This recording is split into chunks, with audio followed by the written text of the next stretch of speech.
I think this was accurate. I think we were right. Suppes made a mistake. Let's see if we can derive... What happens if we try to derive this with what I take to be the correct statement, which is that...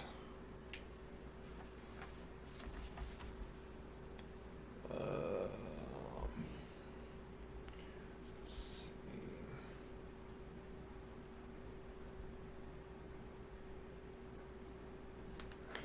Theorem 45b instead.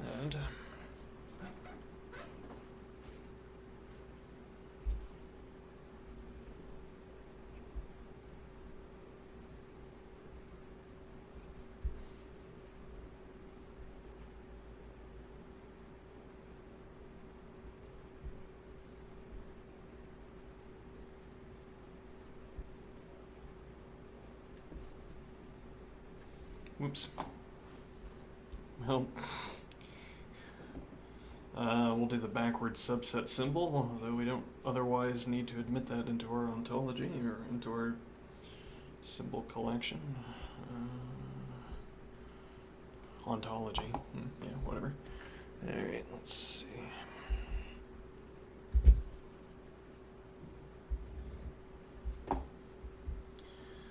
So...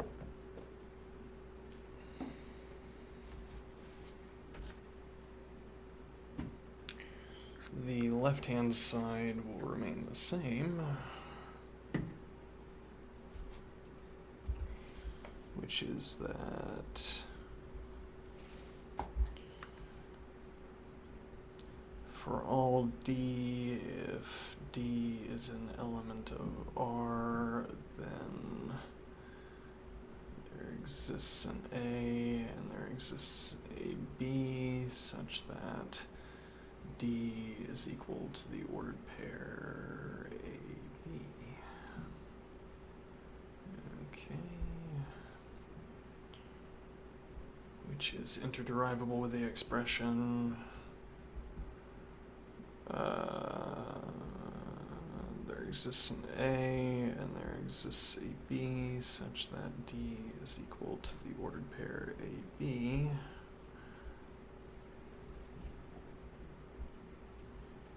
Or not D is an element of R.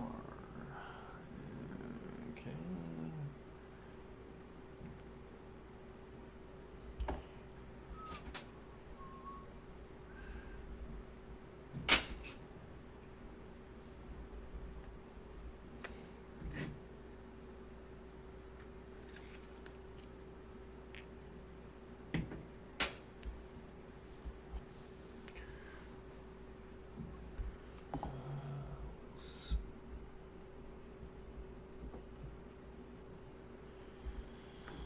Okay.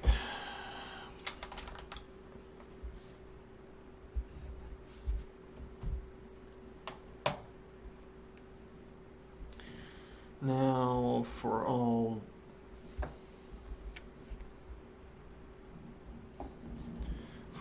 D, yeah, okay, that's fine. For all D, it's bad practice though. Alright. For all E,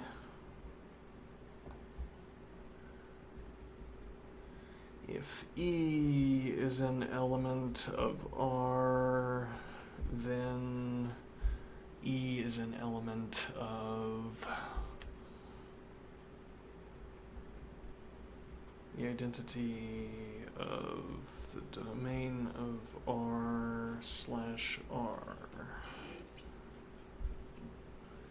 Okay.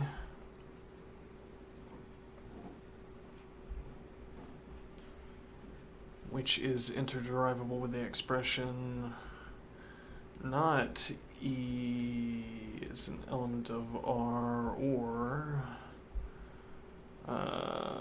let's see, there exists a C such that E is equal to the ordered pair CC and C is an element of the domain of R. Okay.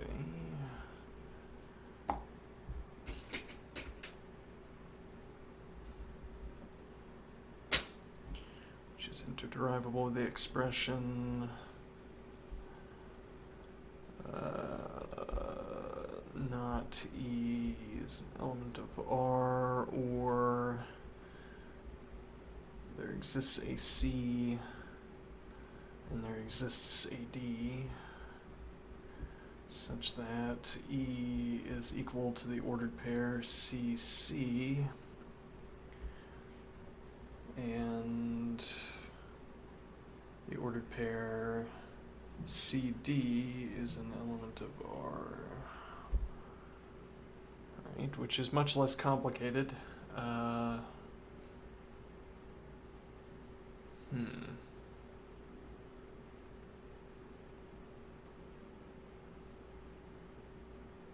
That is incorrect. That's it's much less complicated because that's wrong, right? We forgot the slash.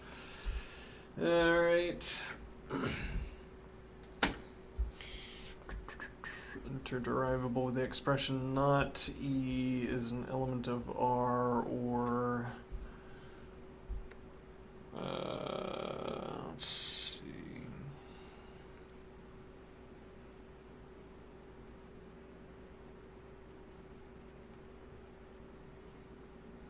There exists a C, there exists a D, there exists an E.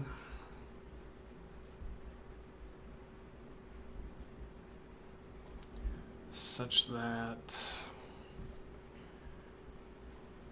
E is equal to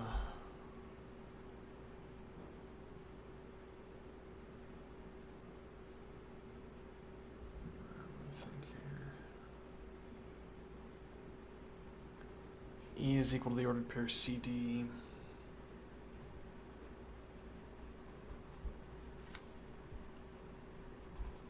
And the ordered pair CE is an element of the identity of the domain of R.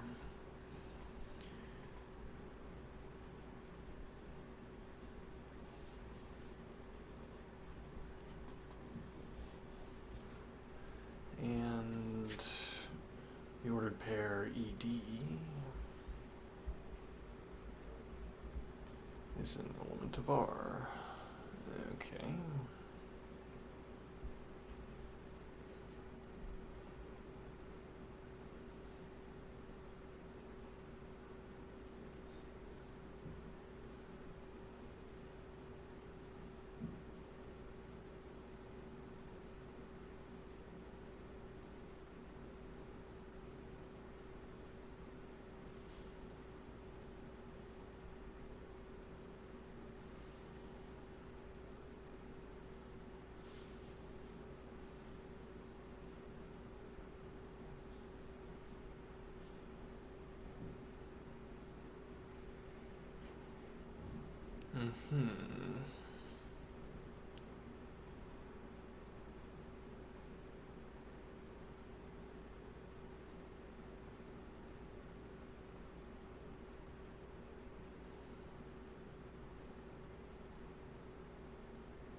Well, now we distribute.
Okay.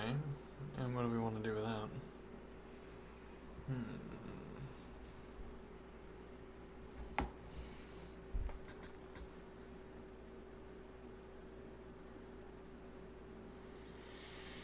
Well, so we could immediately derive the left-hand side.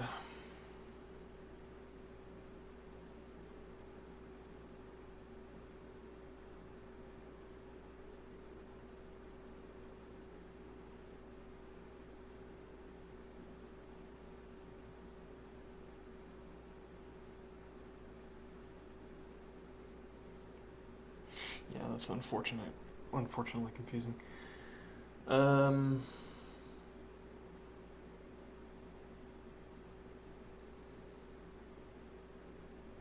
Yeah, this is a strange position. So if we drop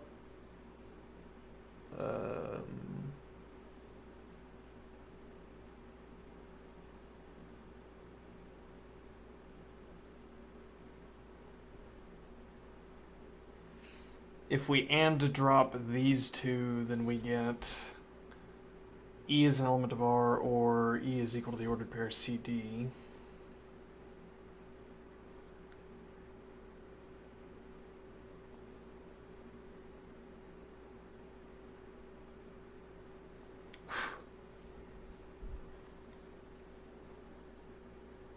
Hmm.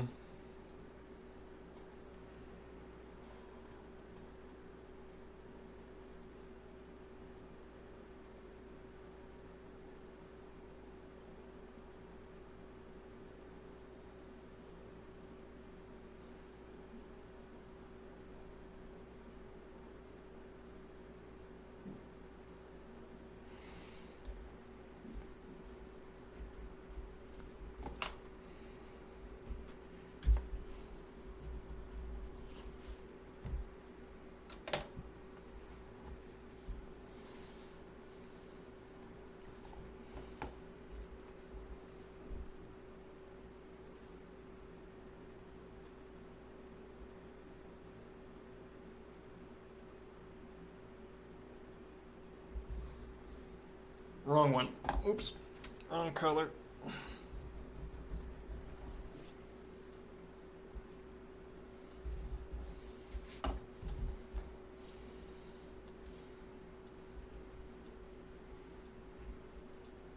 Mm.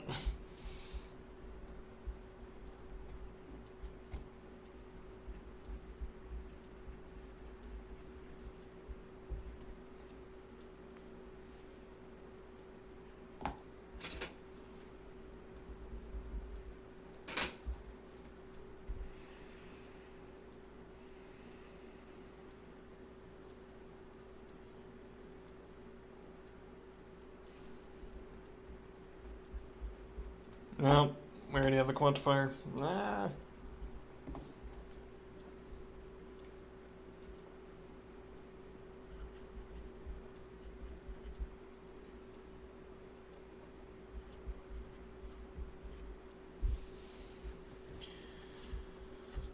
Alright, and that is pattern matched against.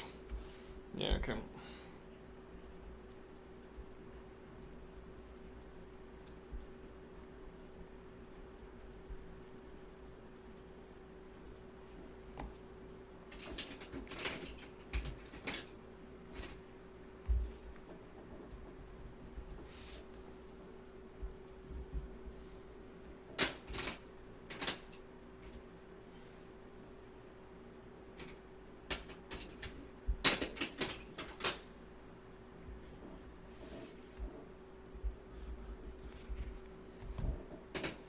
Alright, so I will call that a proof from right to left.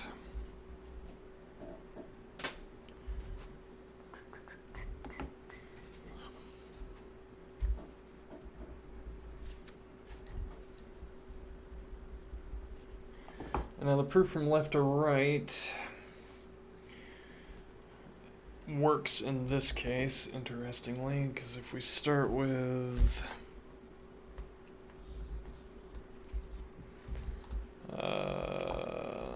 let's see.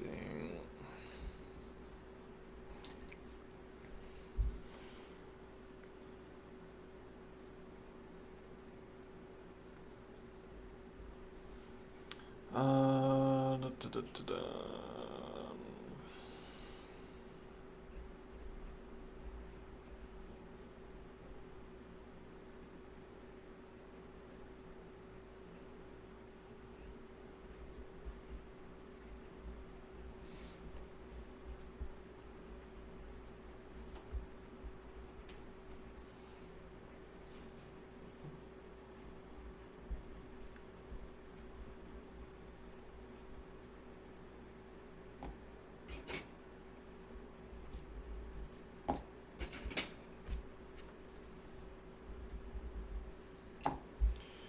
Now this will be interderivable with the expression. So we need one. Wait, hold on.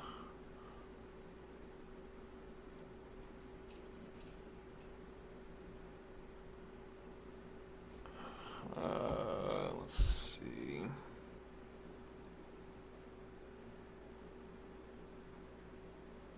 No, this is still not going to work.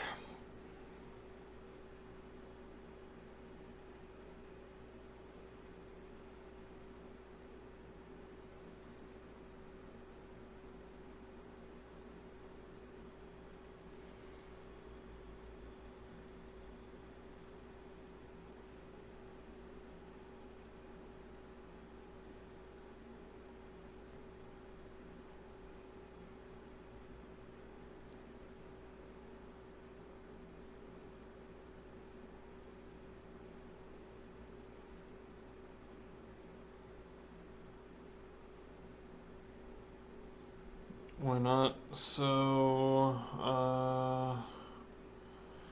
I can get most of the way there, but we could get most of the way there before. So this is going to end up being not E is an element of R and not E is an element of R.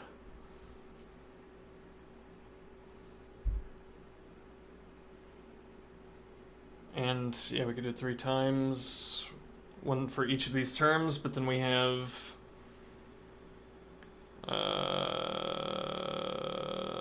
this OR expression left over.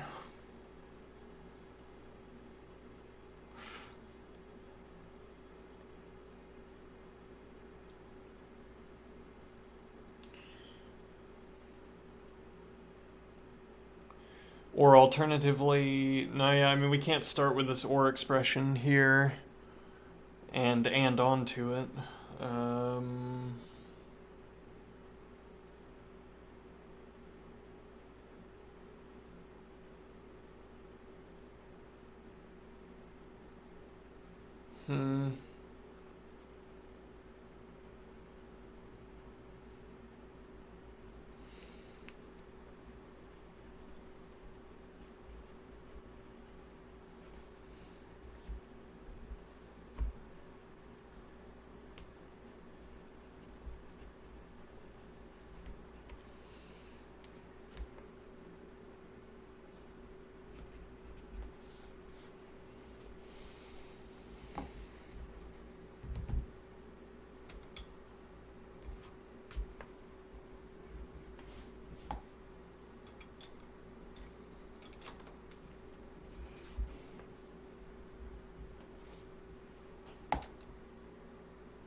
I can see potential different routing. I'm not sure if it's going to work, but let's get this step out of the way first and note that it doesn't work.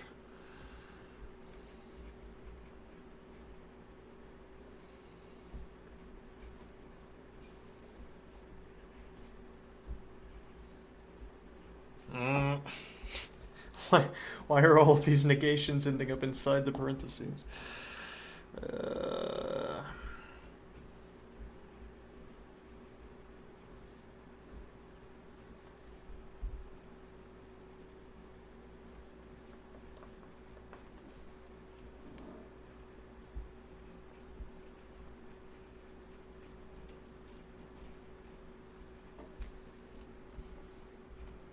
nope, this is and.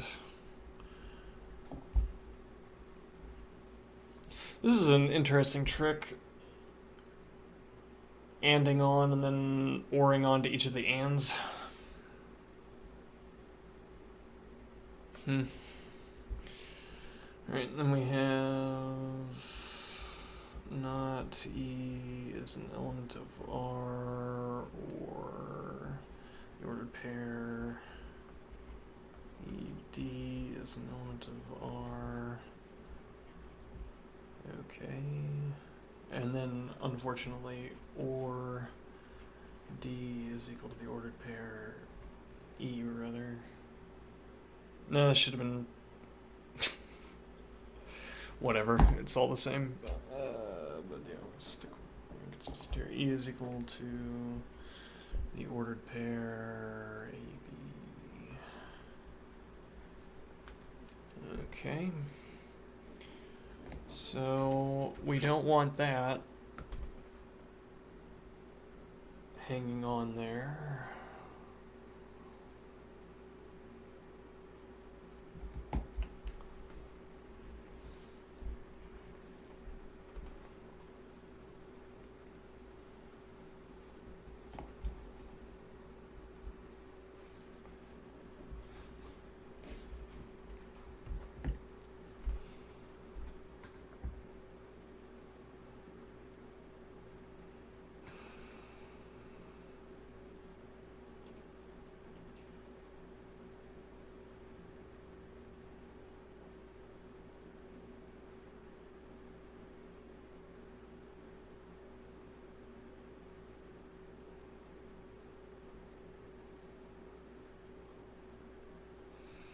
And now again, this also...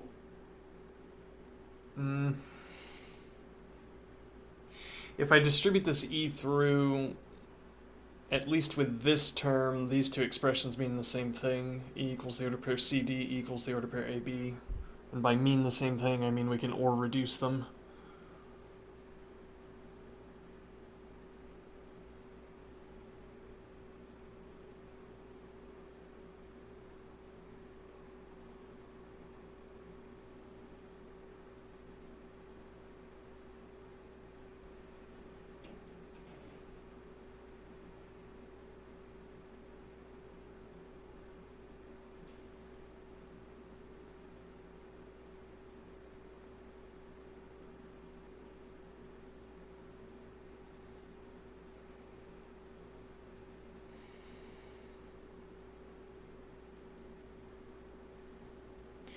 And now it's also questionable what we're doing with the quantifiers exactly, because we didn't introduce new quantifiers, not yet at any rate.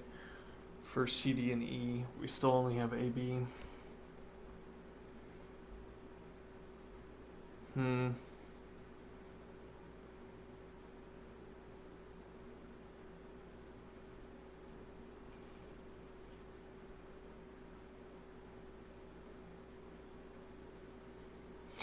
But yeah, if I distribute this OR expression through, we get OR reduction here, but we don't get OR reduction either here or here.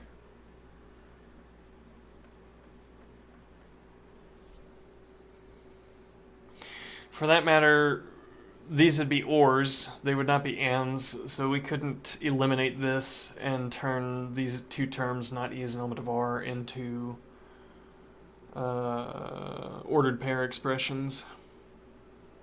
So we couldn't distribute through and then get rid of this term by reducing to the expression the ordered pair, not the ordered pair AB as an element of R, or whether that would be useful to do if we could, I don't know, but it's not useful to talk about. It'd be a different circumstance.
So we're trying to prove from the left-hand side to the right-hand side.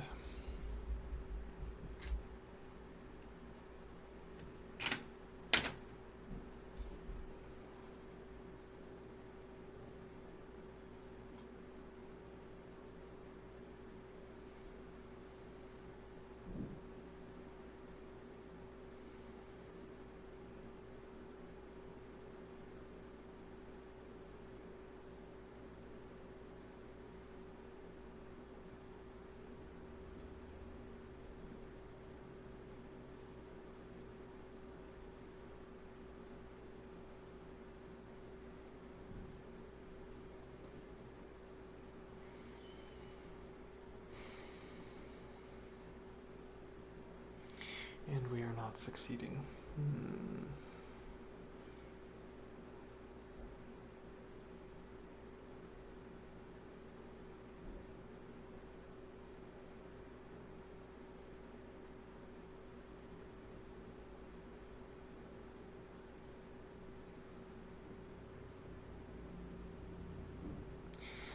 I'm assuming this was supposed to be a tautology, though. Not for nothing. I assume this was supposed to be a tautology, and then the point would be that the right-hand side is always true.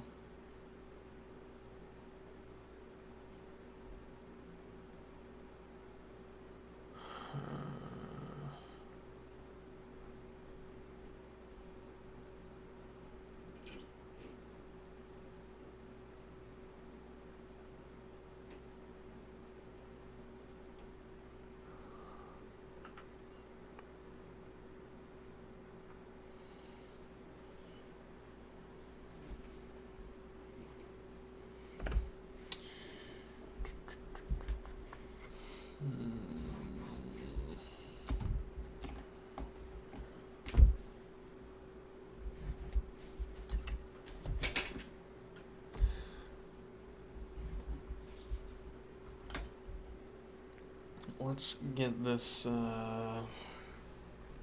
this expression unpacked. Okay, so our orange quantification is there exists a C, there exists a D, and there exists an E. Okay. So we have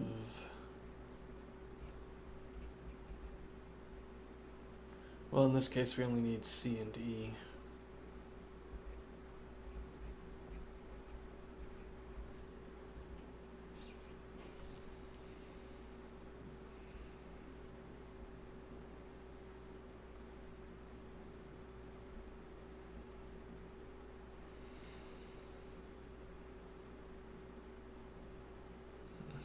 Okay. There exists a C and there exists an E such that not E is an element of R, or the ordered pair C is an element of the identity of the domain of R, which is interderivable with the expression not E is an element of R, or there exists an F such that the ordered pair CE is equal to the ordered pair FF, and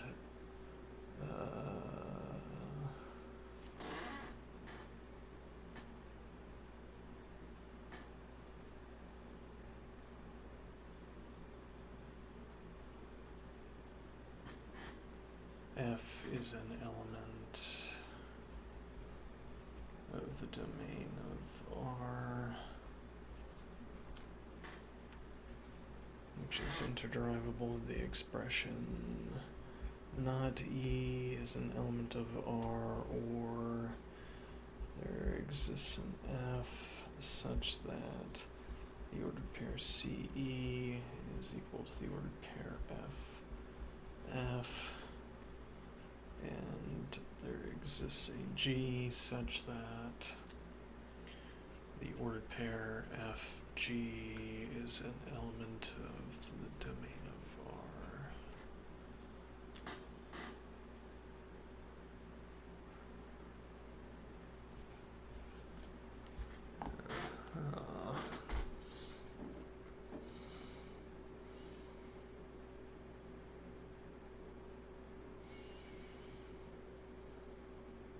Is an element of R, rather.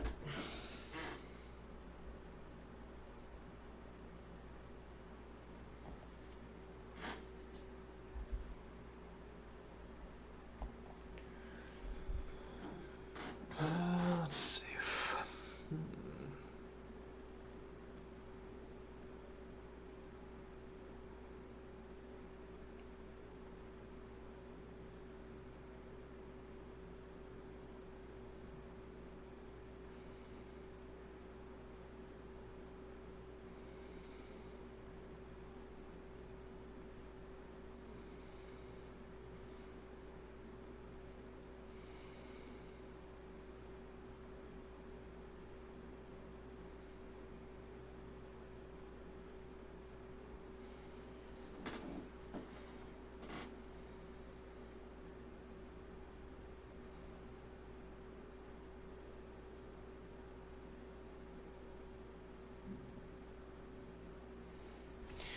If I go back and I anti-distribute, so I decline to distribute here, we would have,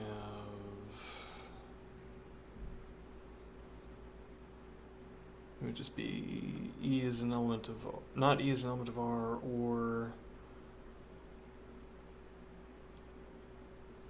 E equals the ordered pair CD, and the ordered pair CE is an element of the identity of the domain of R, and the ordered pair ED is an element of R. Which is meaningless gibberish. Let me see here.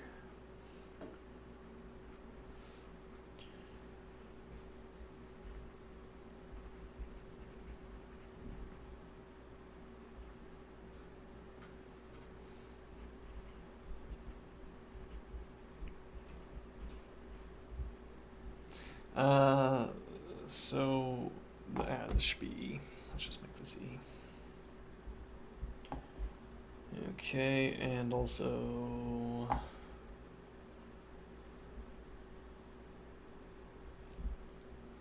me think here.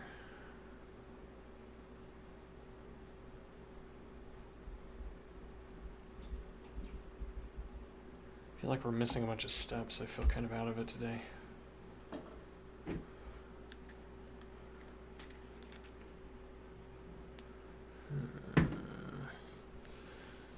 E equals the ordered pair AB.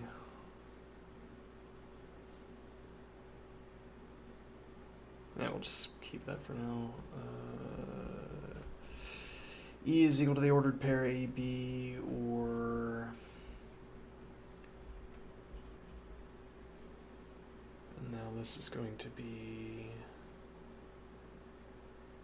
E is equal to the ordered pair CD,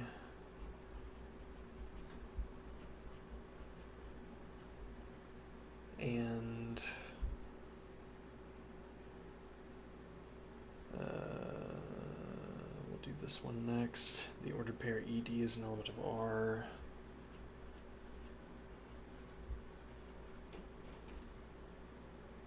And then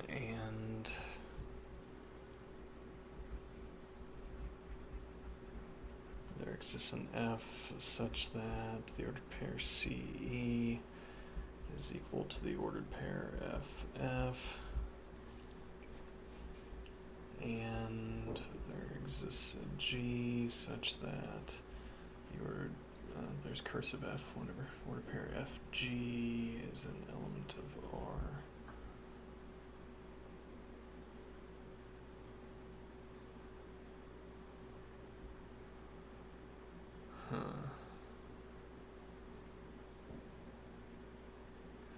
Yeah, this is raising more prickly questions about quantifiers.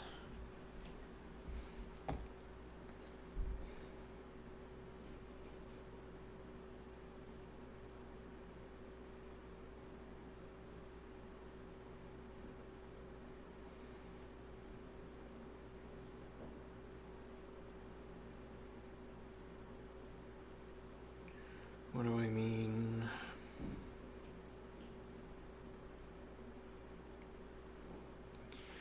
So, naively,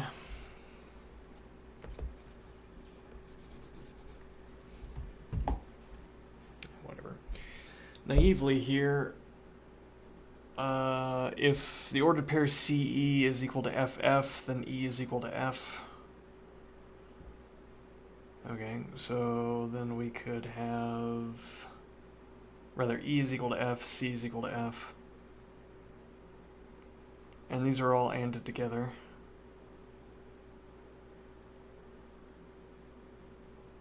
Okay, so we would have the ordered pair FD.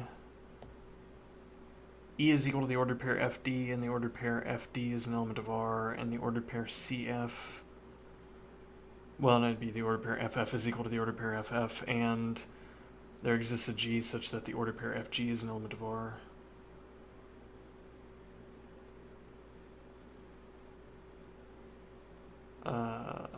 Okay, but then we have these two terms where we're saying there exists an F and there exists a G such that the ordered pair FG is an element of R. And we have the term there exists an E and there exists an F and there exists a D such that the ordered pair FD is an element of R. Okay, but the one entails the other. Or does it?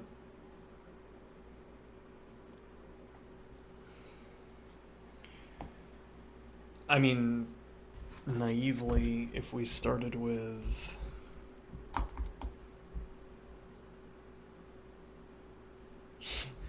now we're 2 layers deep on this.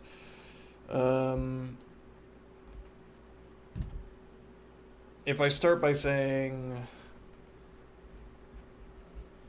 there exists an A and there exists a B such that D is equal to the ordered pair AB.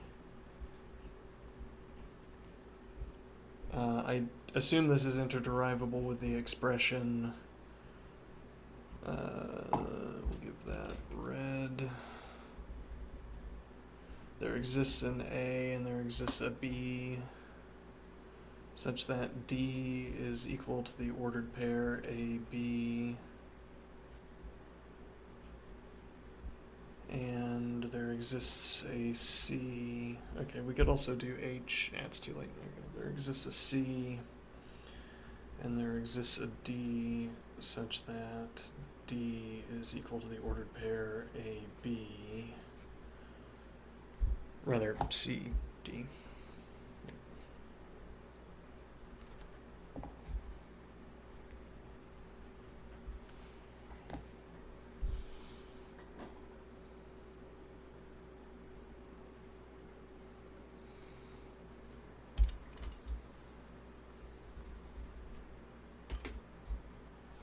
Okay, which would in turn be interderivable with the expression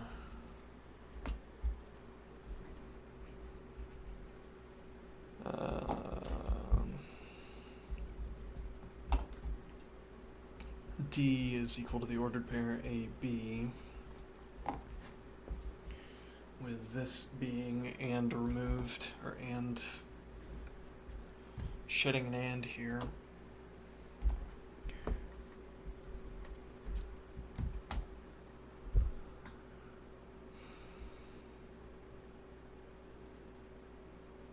Okay, my hesitance here is that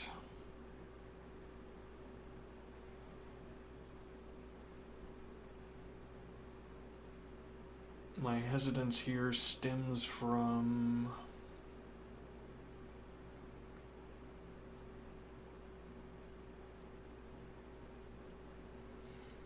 this F is bound, though, as noted, we can replace E with F, and then we're saying we would have, let me think here.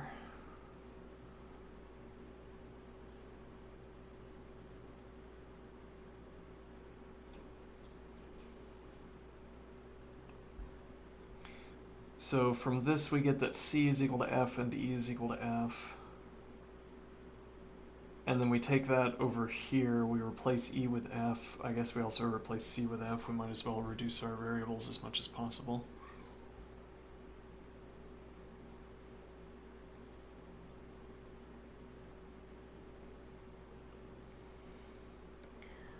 Okay, and then we have, there exists an F such that there exists a D such that the ordered pair ED is an element of R, and there exists a G such that the ordered pair FG is an element of R.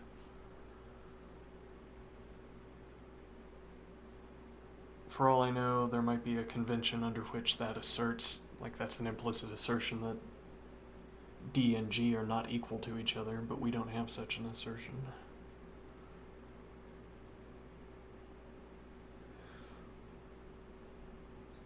How are we... So we're saying that here, this is an expression as a whole. There exists an F such that the ordered pair CE is equal to the ordered pair FF, and there exists a G such that the ordered pair FG is an element of R. Okay. And the question is, am I willing to mix these terms up, or do my quantifiers serve as a kind of bracketing that I can't cross? Interesting.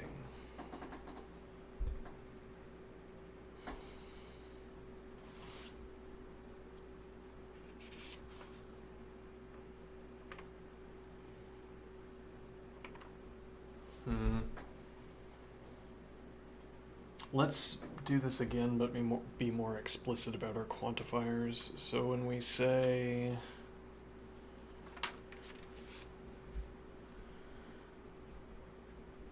there exists a C, and there exists an E, and there exists a D. Bad calligraphy. Exists a C and there exists a D such that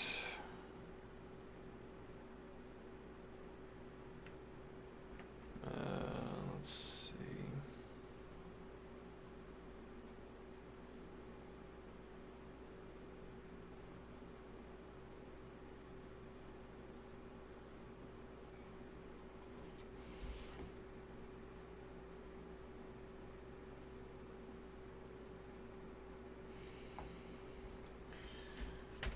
We need to get off this page. There's too much confusion.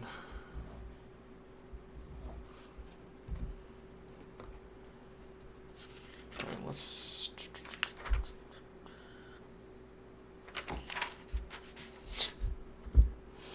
okay, let's start from the very beginning.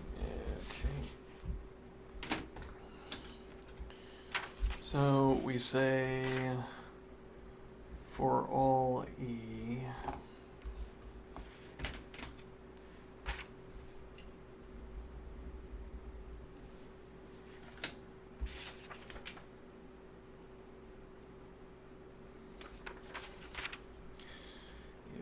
E is an element of R, then E is an element of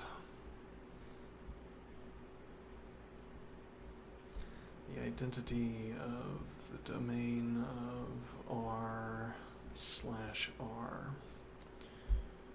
Okay. Which is interderivable with the expression.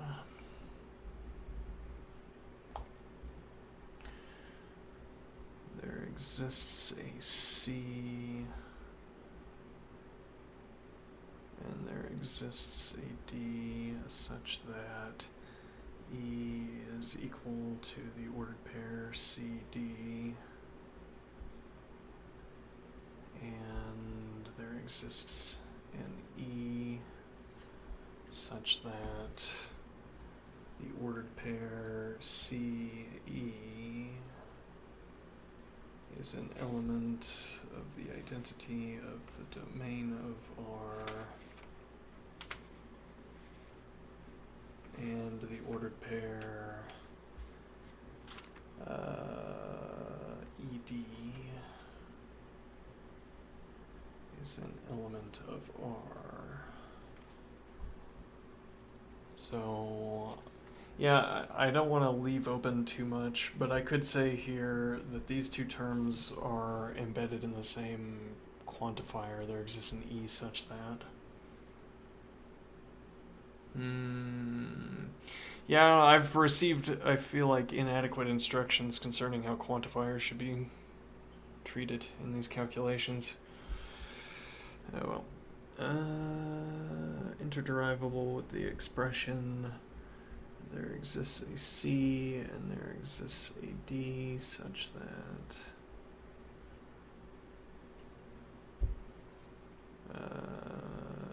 E is equal to the ordered pair CD, and there exists an E such that the ordered pair ED is an element of R,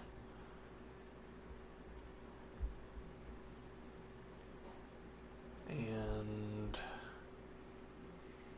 the ordered pair CE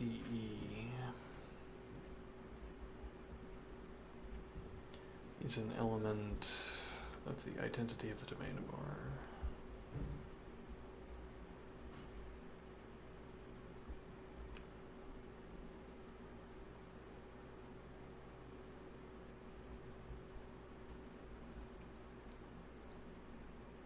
Okay, that was just reshuffling.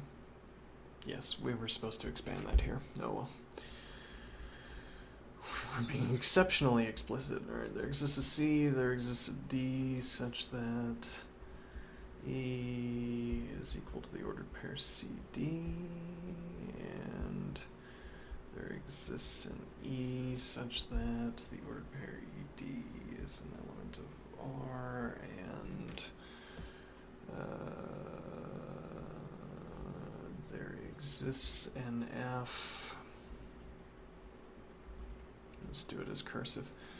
There exists an F such that the ordered pair CE is equal to the ordered pair F.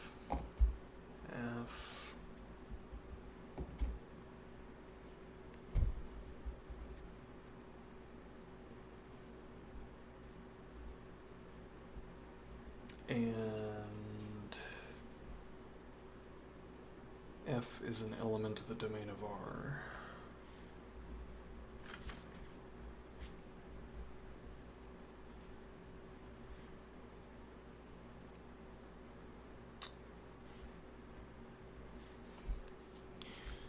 Okay. Which is interderivable with the expression. There exists a C and there exists a D such that E is equal to the ordered pair CD, and there exists an E such that the ordered pair ED is an element of R, and there exists an F such that the ordered pair CE is equal to the ordered pair FF, and there exists a G such that the ordered pair FG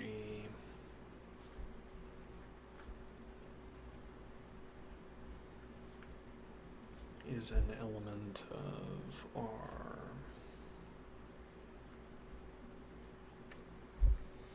Okay, so we have remained explicit about our quantifiers at every step.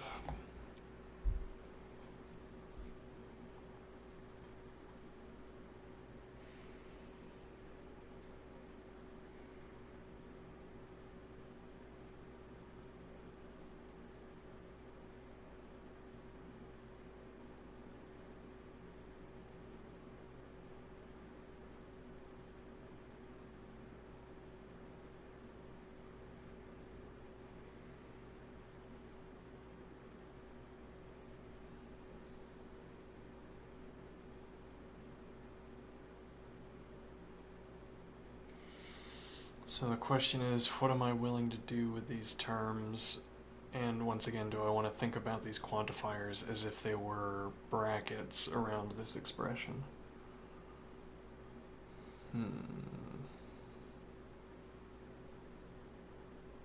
Or around expressions.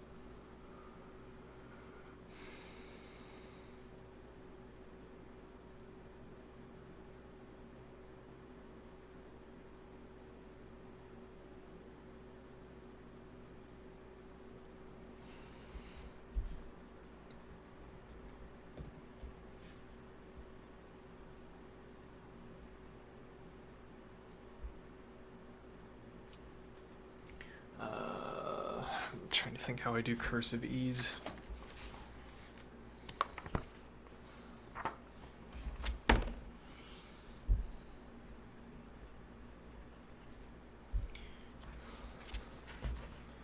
Okay. It's too much like a C. Now this is too much like an L. Oh well.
Yeah, I don't know what I want to do with all of these expressions.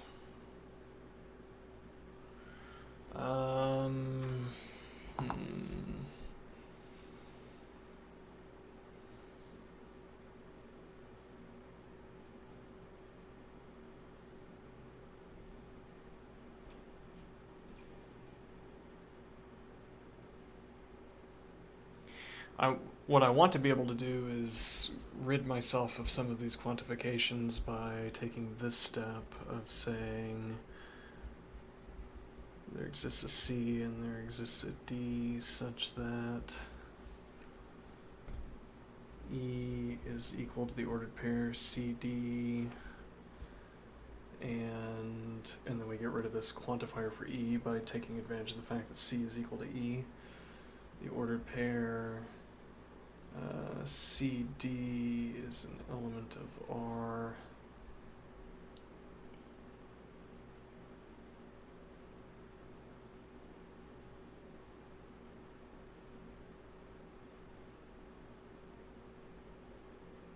So actually this ends up being a much cheaper way of getting where we wanted to go, right? what do I mean? Let me see.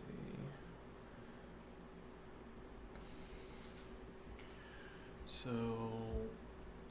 after I finish this expression, well, so immediately we get E is equal to the order pair CD, and the order pair CD is an element of R. Well, no, specifically we get this. So we've left off this term for whatever reason. Oh, right. Yeah, I just left that out because I'm tired or something. But okay, so on the end of all of these we have or, not E as an element of R. We typically denote a stored term.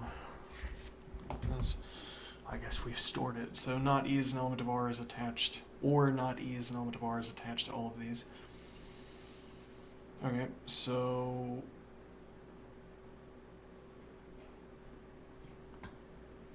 now I have this and expression. I could and reduce down to merely the term E is equal to the ordered pair CD.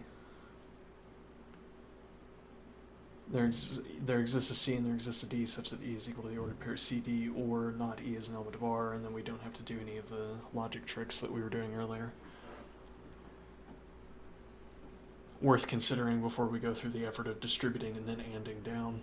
It's kind of a waste of time. Anyway, alright, and now, so we've gotten rid of this quantifier. For that matter, we can now get rid of the F quantifier.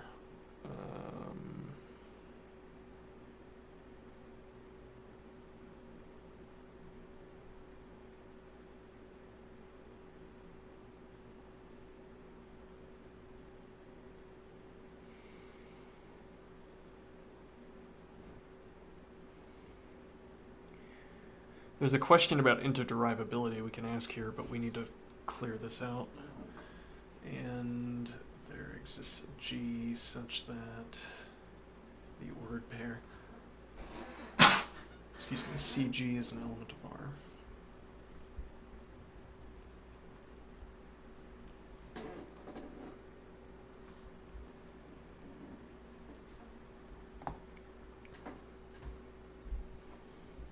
Okay.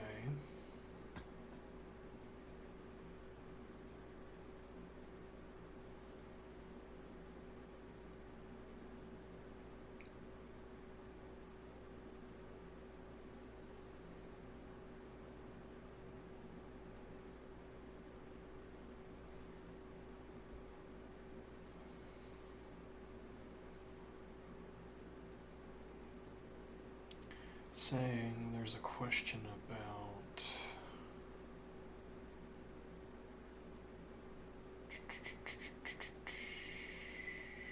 I'm slow today.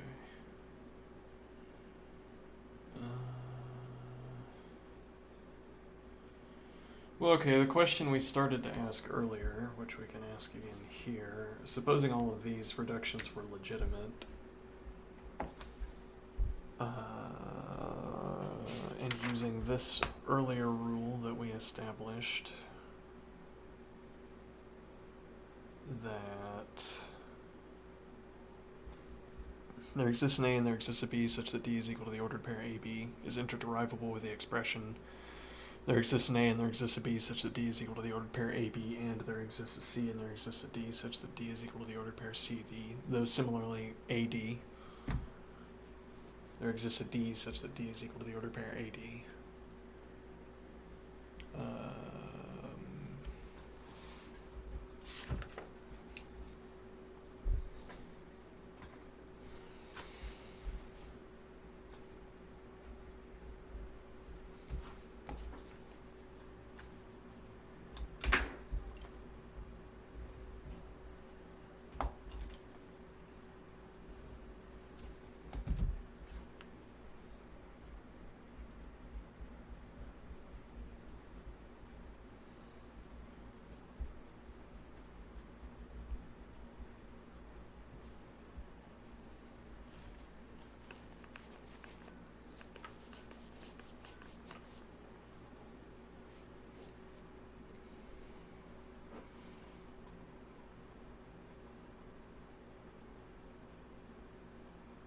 Ah, interesting.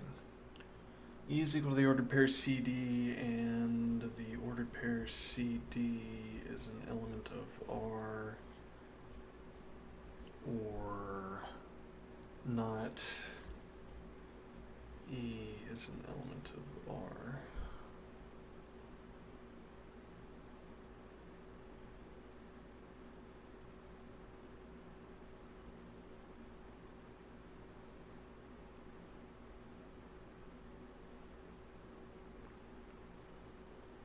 And now, if I distribute this through, well, first,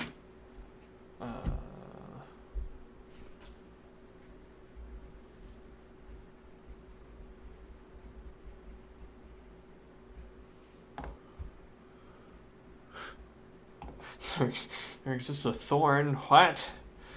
How did an Icelandic letter get in there?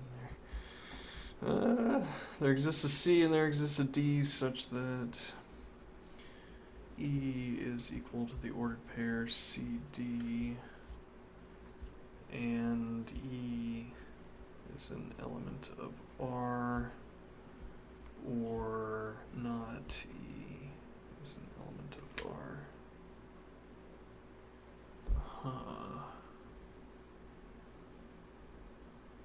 Alright, and now if I distribute this through,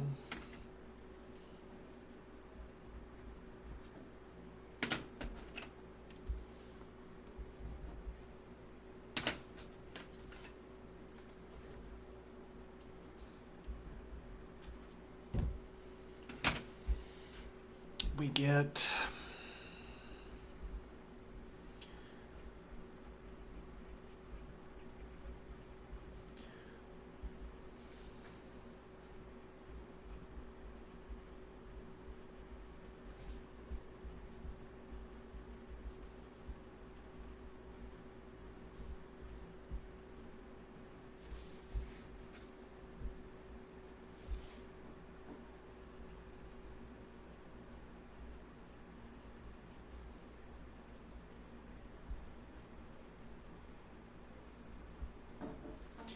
Alright, this being a tautology, and we can end on a tautology whenever we want, and we have not stepped down the bidirectional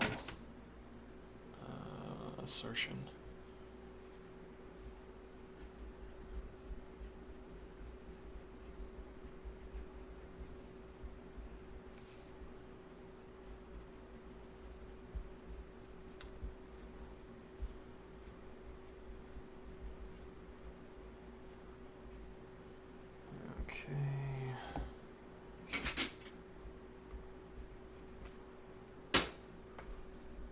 That seems like trickery, but I mean, yeah. I'm still unclear. I need to find some resource on the quantification.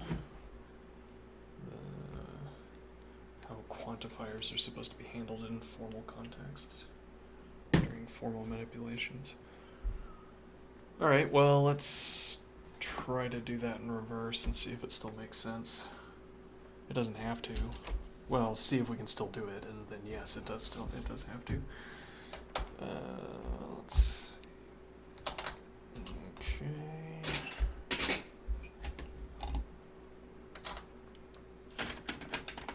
So starting from the left-hand side this time.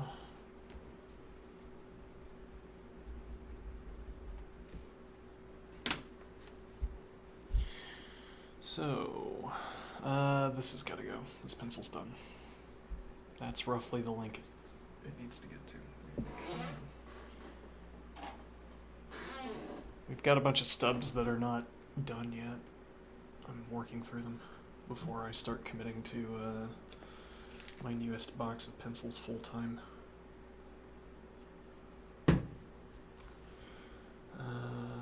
Let's see. Though then I might want to keep some of these stubs around. When I finish working through that other box, we're gonna ask which box I should re-up, which pencil subscription I should re-up. And then I'm gonna need some copies. Anyway, so if we start by saying there exists an A and there exists a B such that E is equal to the ordered pair CAB.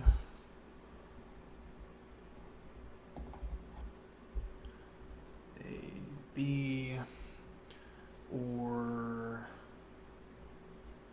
not E is an element of R. Alright, which as it turns out is interderivable with the expression. This is with the quantifier for all E. Okay. And this should be D, but whatever. Yeah, we can fix that at this point. It's just 2 copies.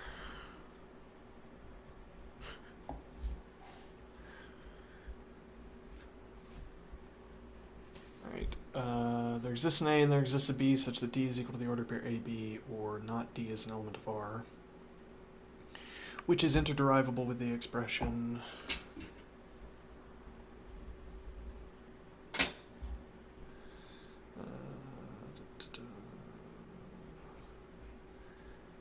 D is equal to the ordered pair AB, or not D is an element of R, and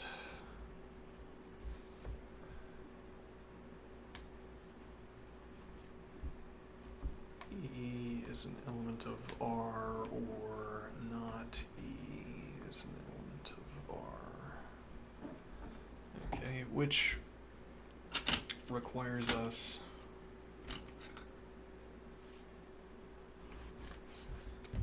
to accept the law of the excluded middle.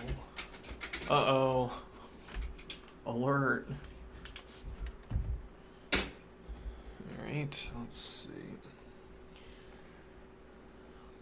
Constructivists, get out. That should be D.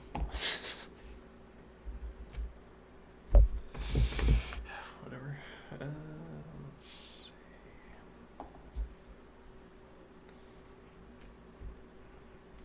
Alright, so now we extract. Showing how logical we are, we perform a reverse distribution.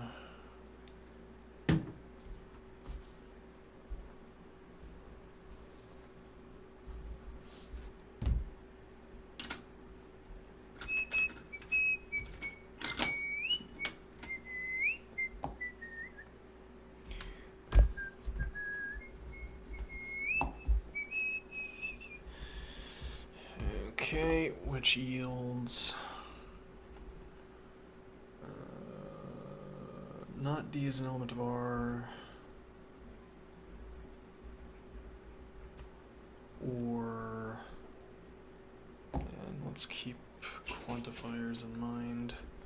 There exists an A and there exists a B such that not D is an element of R, which is maybe a little bit awkward but shouldn't be incorrect. Not D is an element of R, or D equals the ordered pair AB and D is an element of R.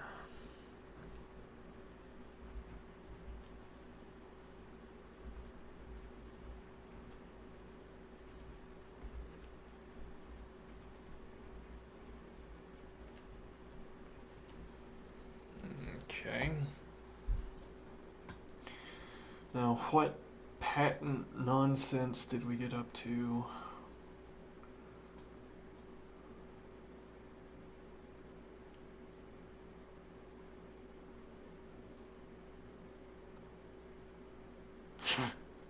Alright, this step seems plausible. Interderivable with the expression there exists an A and there exists a B such that not D is an element of R. I'm going to store that so I don't have to think about it.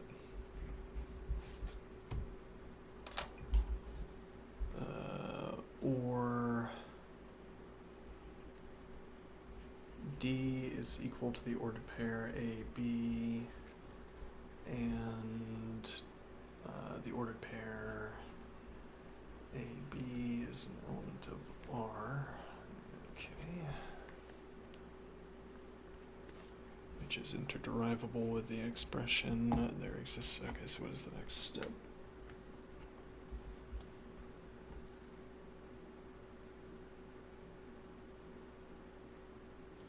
Yeah, that seems reasonable enough. Okay.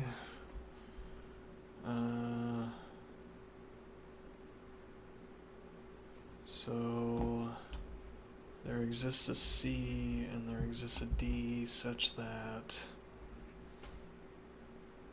D is equal to the ordered pair AB and the ordered pair AB is an element of R and there exists a C, sure, there exists a C such that the ordered pair AC is an element of R. So we gave ourselves rights to this derivation earlier with a lemma. Without stepping down the assertion, we could also get rid of this without stepping down the assertion, so we believe.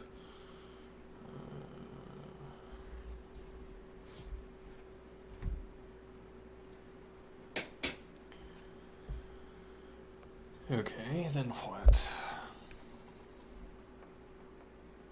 Now this is going to be the tricky step. How we justify this is not at all clear.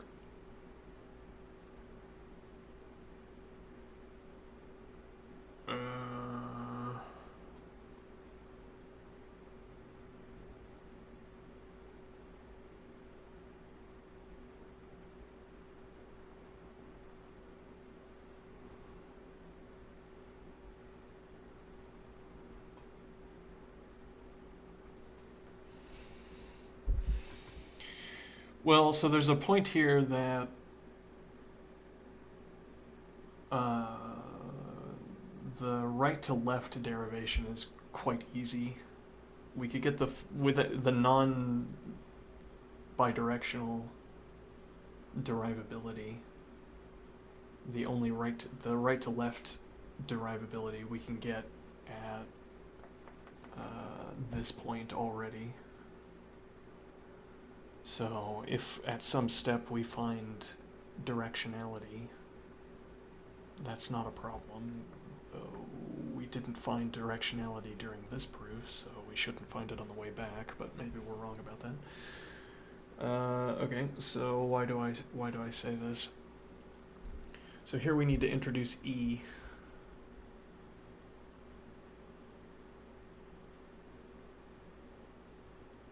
So interestingly, this doesn't make any assertions about the ordered pair FF, except that it's equal to the ordered pair CE.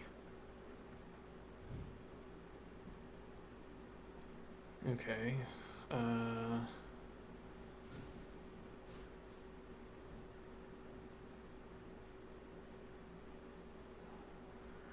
So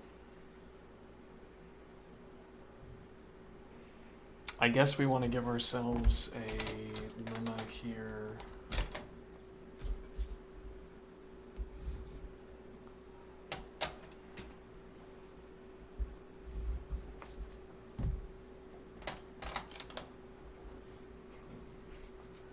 If I have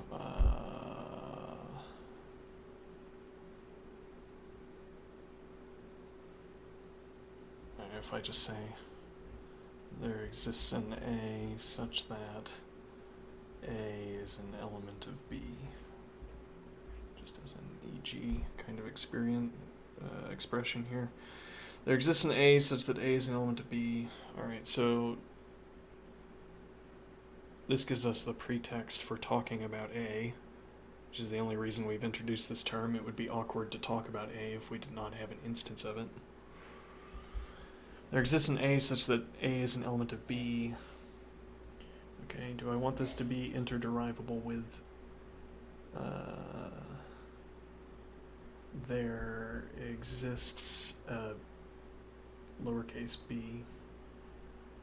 such that A is equal to B and A is an element of B.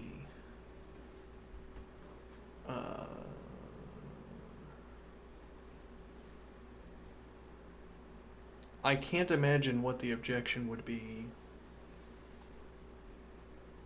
There exists a B such that A is equal to B. As an example, A is equal to A.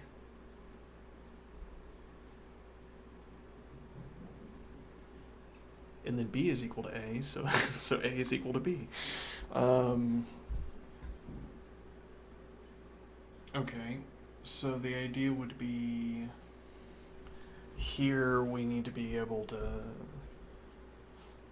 I want to say there exists an E and there exists an F.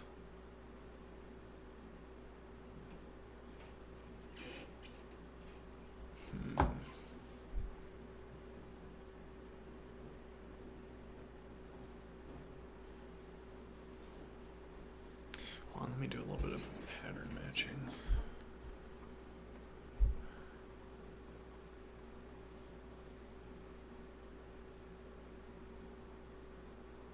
So we got up to this point where we're saying AC is an element of R.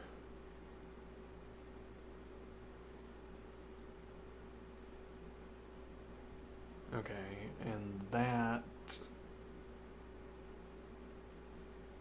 Hold on, let me think here.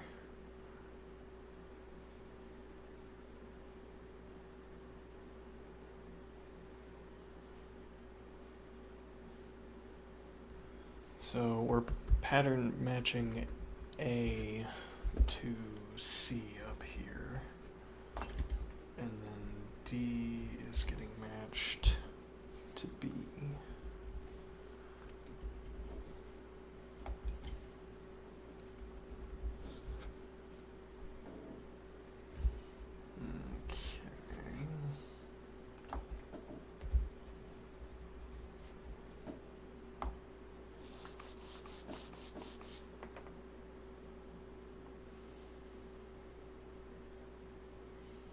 And then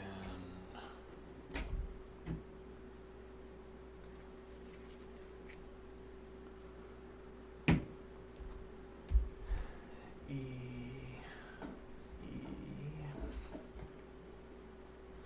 and E. Okay, and then F, and F.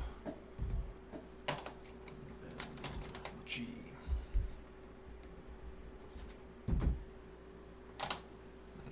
Okay.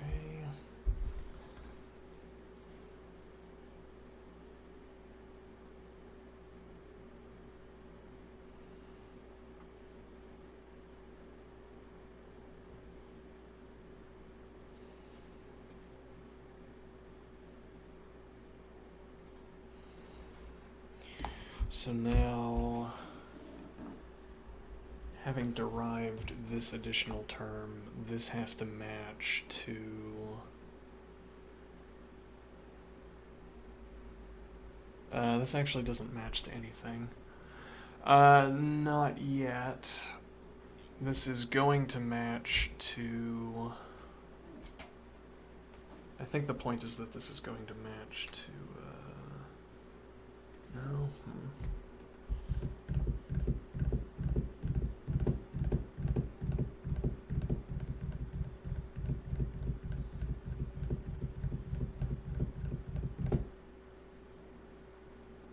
So this was supposed to be B.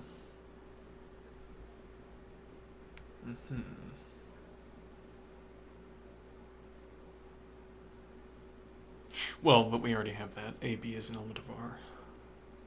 Right. So, but I think the point is that we're supposed to introduce the expression that A is equal to, in this case, I guess, C. Okay.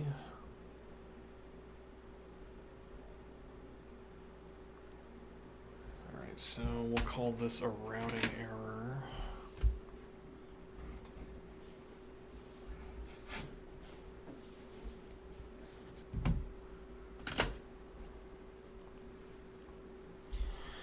D equals the ordered pair AB, and the ordered pair AB is an element of R, is now interderivable with the expression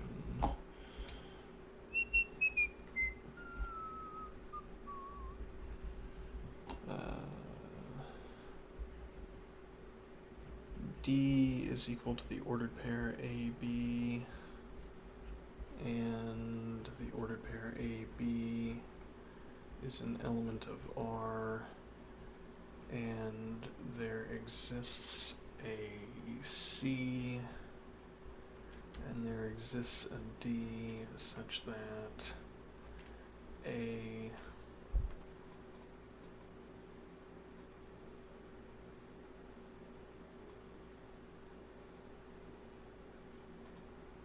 equals C and A equals D.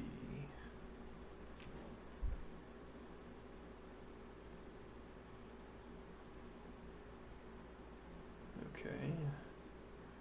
Or better form for the introduction might be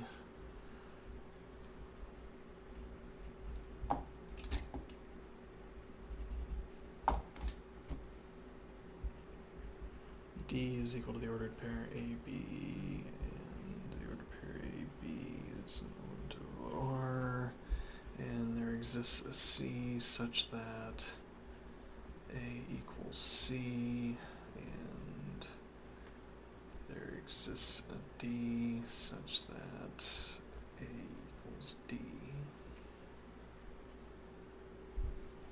Okay.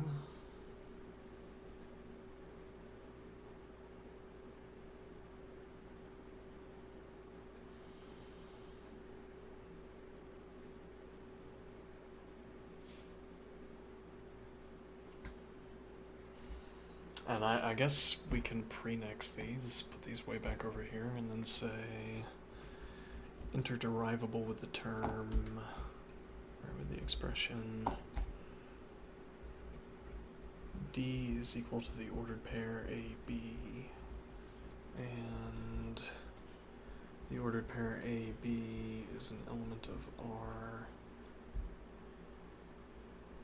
and so we want the ordered pair CB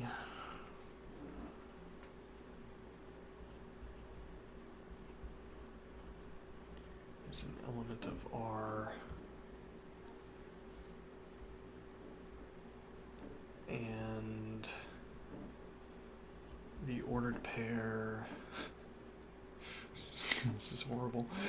The ordered pair AC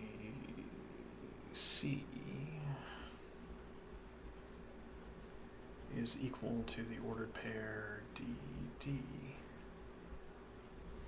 Oh, of course.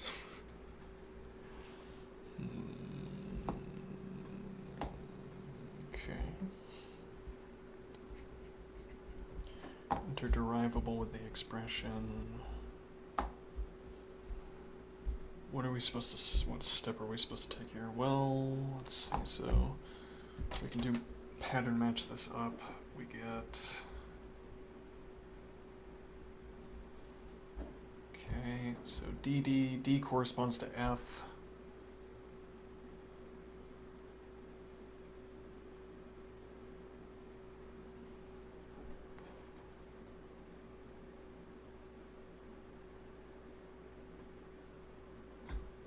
All right, and then we have poppy red, Spanish orange.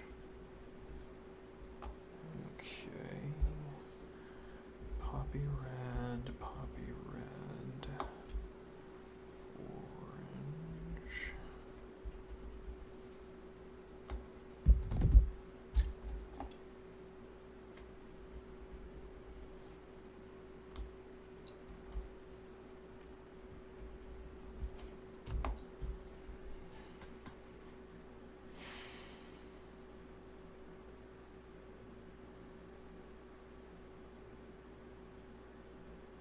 Okay, so now we're going to say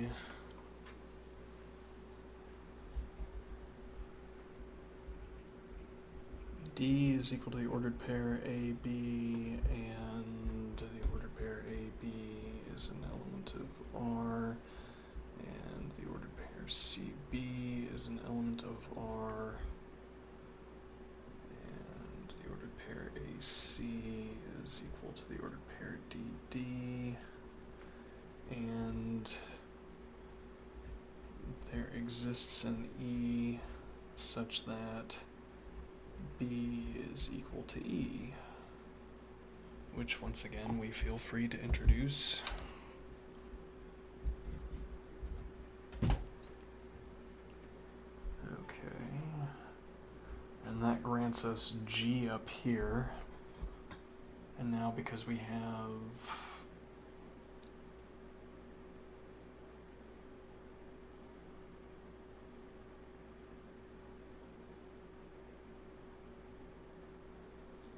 right, so now we get CG. No, we get DG. We get DE. The ordered pair DE is an element of R. There exists an E such that the ordered pair DE is an element of R.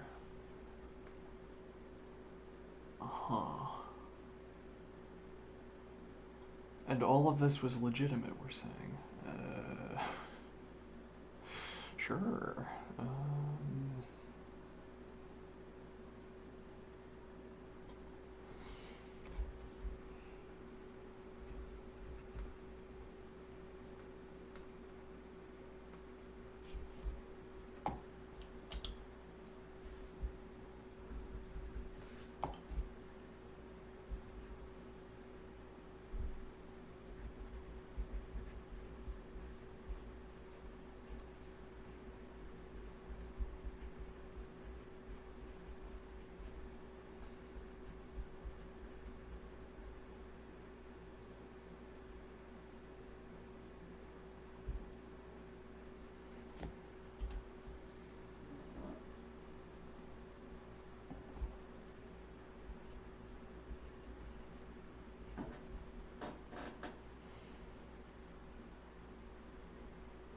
Okay, the ordered pair CE is an element of R.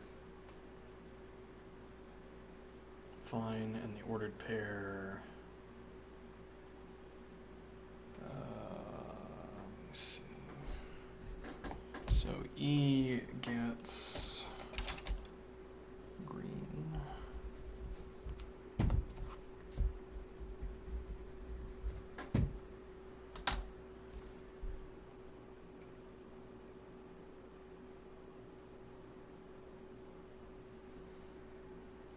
So here to here, and then this term to this term.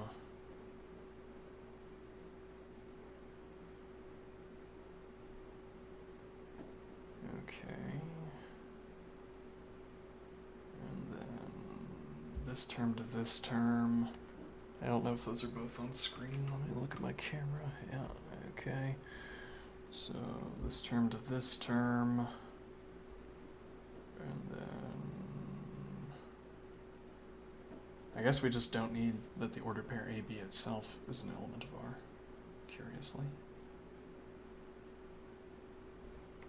Which we get rid of not by and reducing, but by replacing the elements.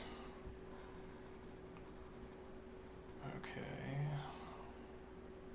And D is equal to the ordered pair CD, and we didn't. Okay. Sure. Let's see. The ordered pair CE is an element of R. And hold on. What does ED correspond to? Why didn't I just use the same letters? Whatever. What does ED correspond to? So E is equal to C, and D is equal to B. That's not a good way of saying that. D up here is B down here. And then E was our replacement for C. E is Spanish orange at any rate, which is C down here. It's such a confusing way of talking. So when we say the ordered pair is CB, right, that's what we're including here. Wait a minute.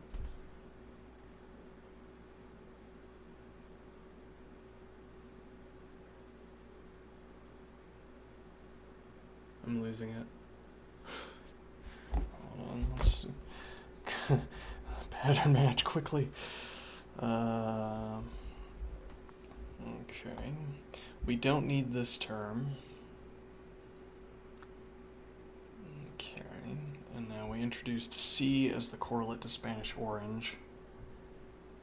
So we need the ordered pair CB. Okay.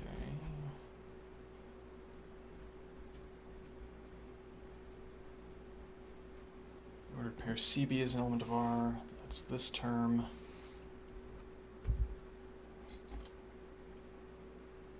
So wait, what is CE? I think that's mistaken.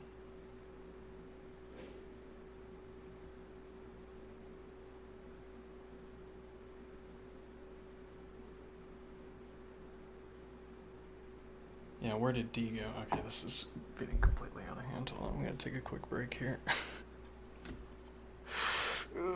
I'll be right back.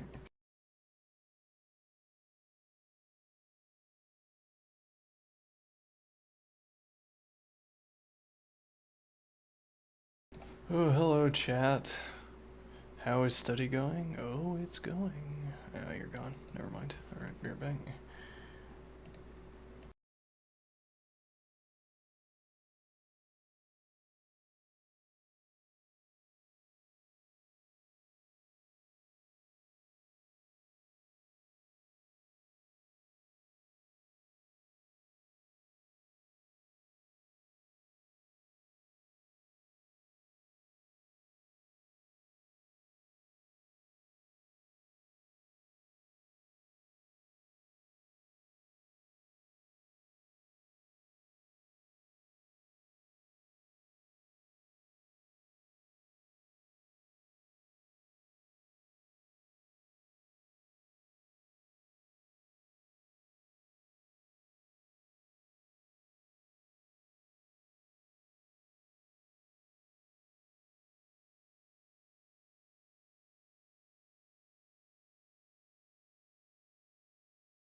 Okay. I will exercise. However, I'm not going to turn the camera. Nah, whatever. I'll turn the camera upside down. Okay.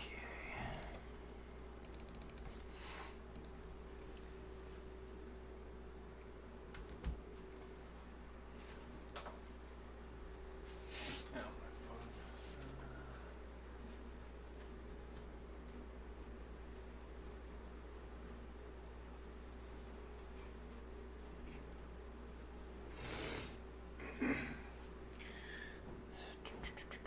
I guess I should keep the screen on. It's not completely in the dark. Though, I don't know.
Okay. Now what?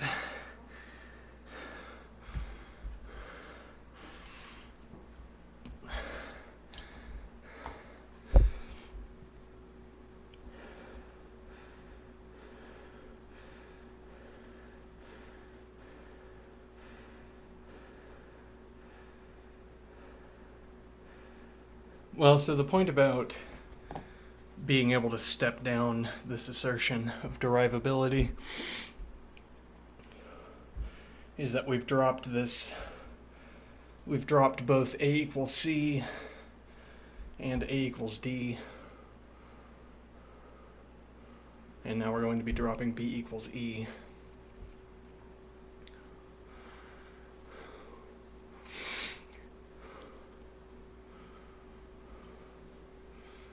But then to say there exists an A and there exists a B and there exists a C and there exists a... Well, okay.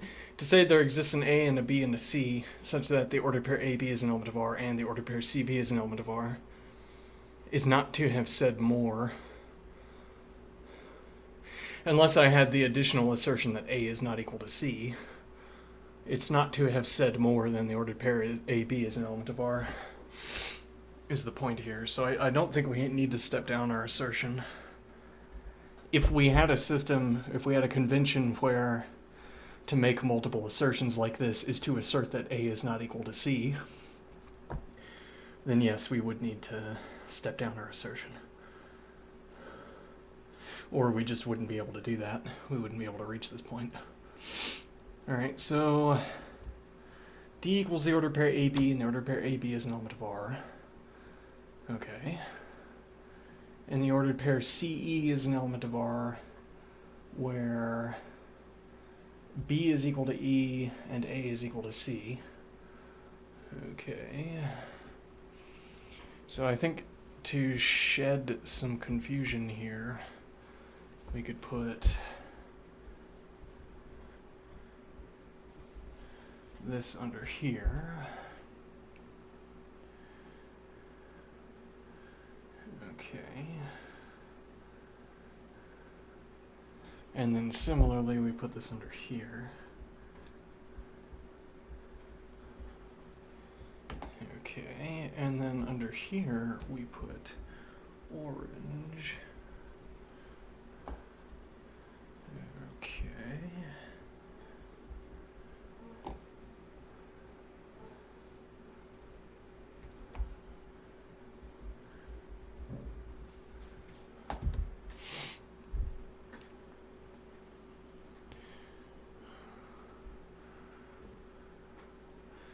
Okay, so C and E we've asserted, so this is, C is going to be Spanish orange with poppy red under it. And then E is going to be green with orange under it. Alright, and now this is going to be Spanish orange with poppy red under it. And then orange under B. Now, what do we still need? So CE is an element of R. That's actually not what we need.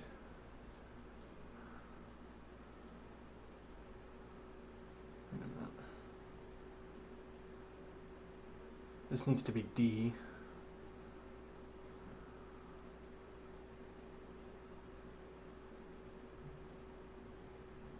Okay.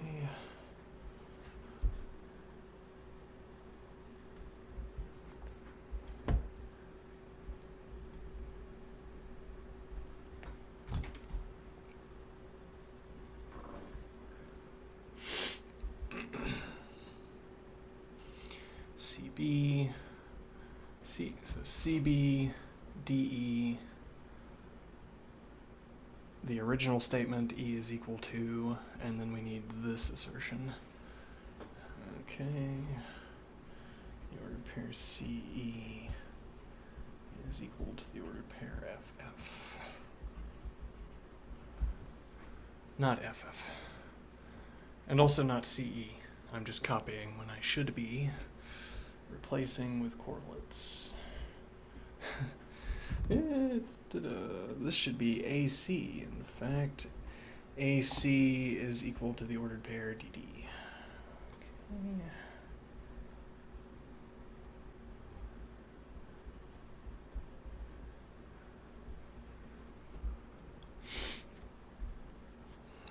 Okay.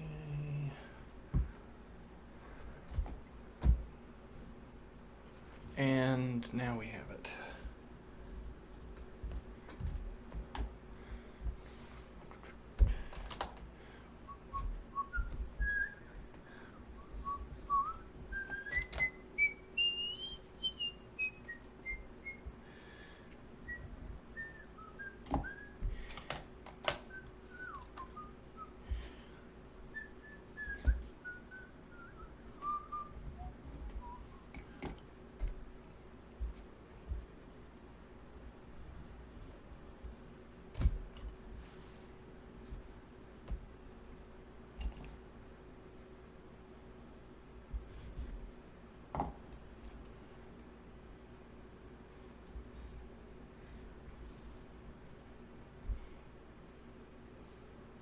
Oops.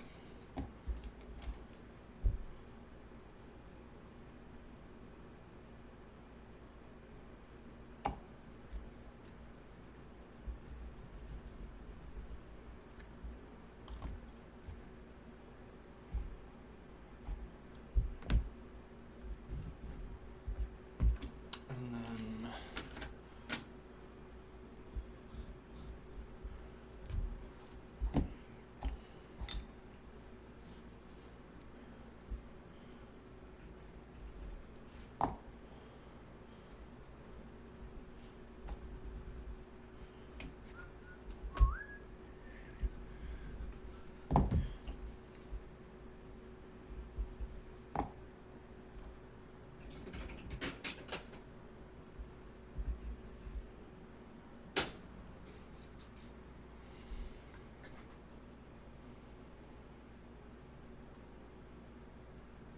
well, that was horrible.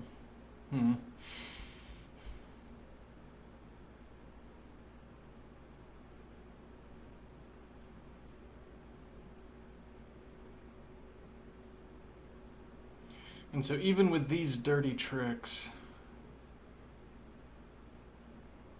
Oh, hold on, we need to close this. So even with these dirty tricks, we can't derive the original expression. Well, I mean, we've already shown there's a counterexample to the original expression.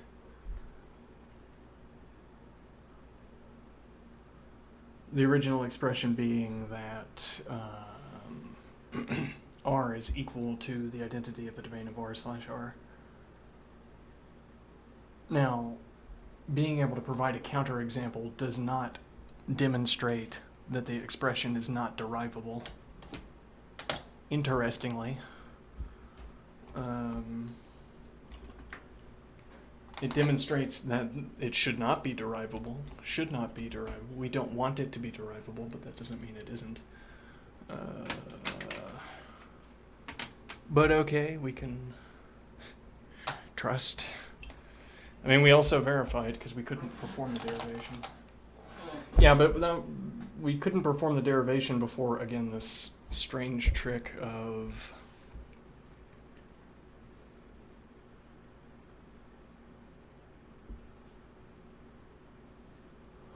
interesting.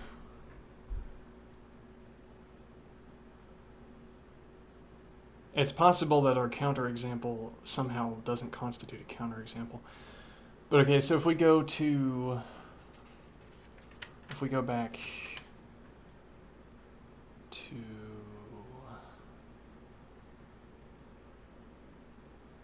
let me see here.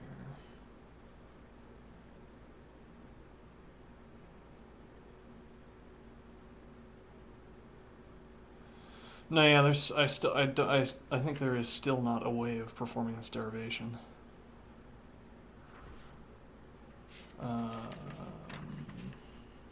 that the author wanted us to be able to perform.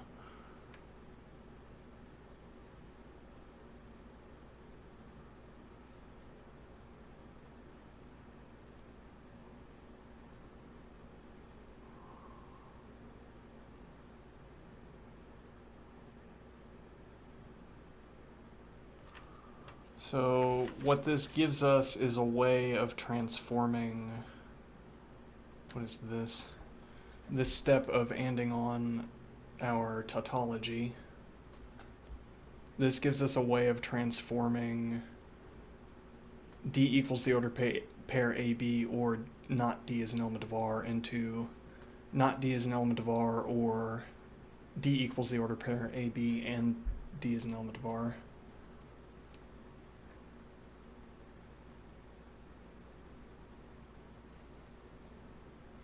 Okay.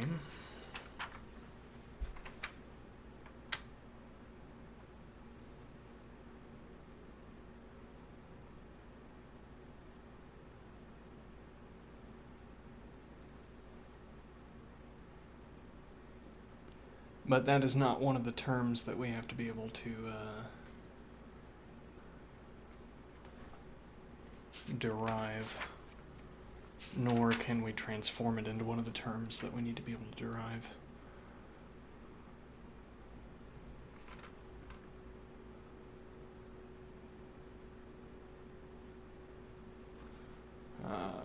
This would be the term.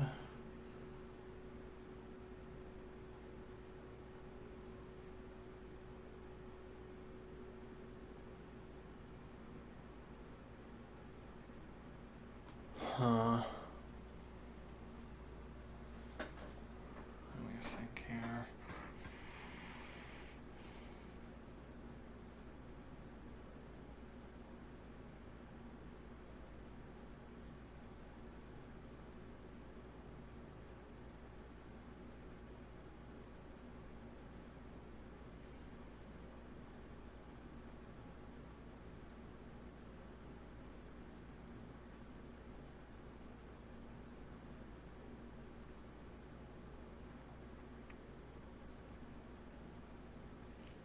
So this is what you get if you fully expand the right-hand side. And now again, it's a trivial matter to reduce this into the left-hand side of saying that R is a relation. Just and reduce a whole bunch. As we illustrate here, everything that's underlined in brown is and reduced.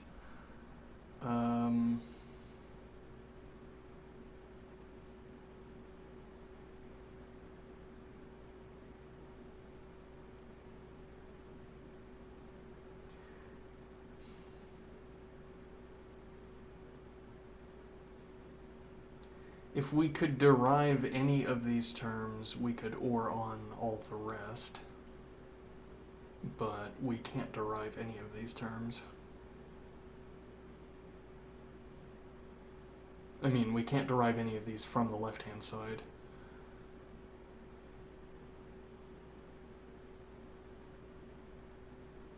We get the start.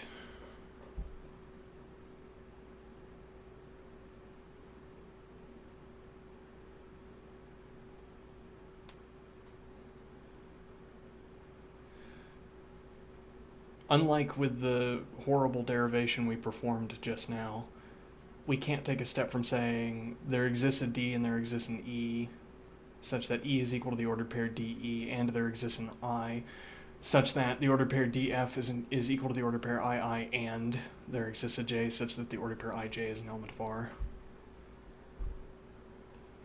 I think we can't derive that.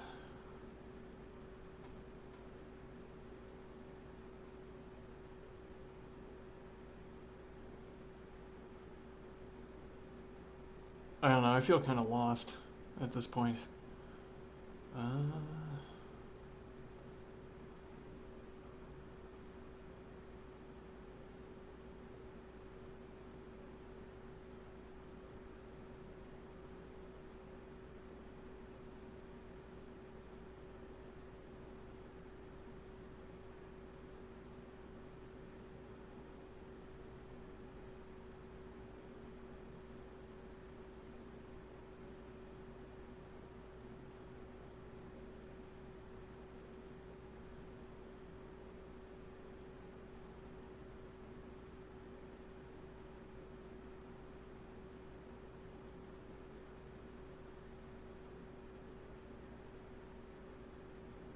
Maybe we can.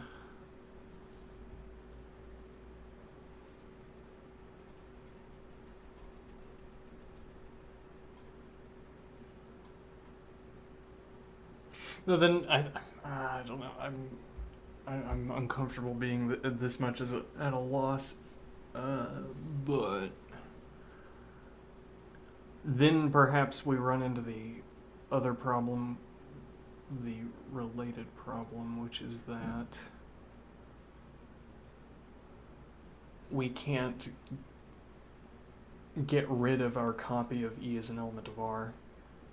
So like even if we grant that we could start with E as an element of R and E equals the ordered pair DE and derive the remainder of this term, or this expression, this disjunct, we would still have or not E as an element of R hanging on.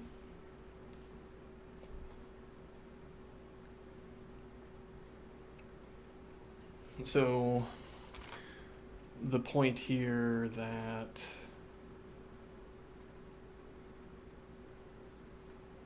we start with D equals the ordered pair AB or D is an element of R. Through this dirty trick, we get not D is an element of R or D equals the ordered pair AB and D is an element of R.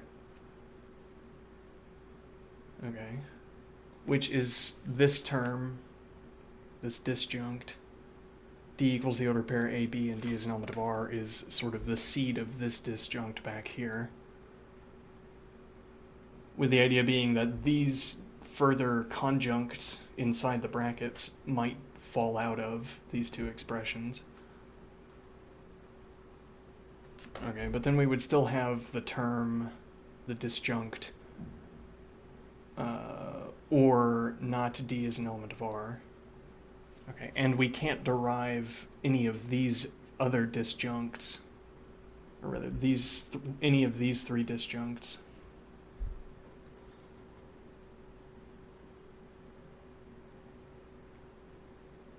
If we could derive any of them, then we could simply OR on. We could perform disjunction introduction for the other two, but we can't derive any of these, so we have not E as an element of R dangling off the end.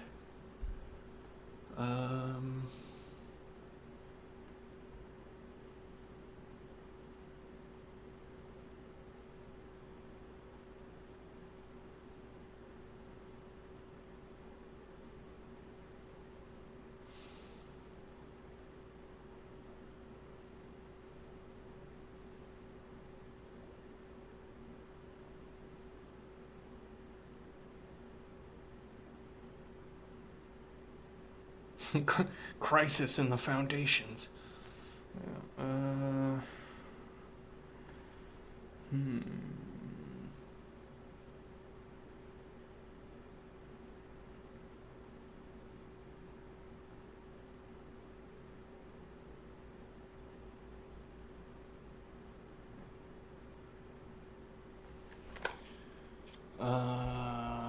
Let's examine this trick.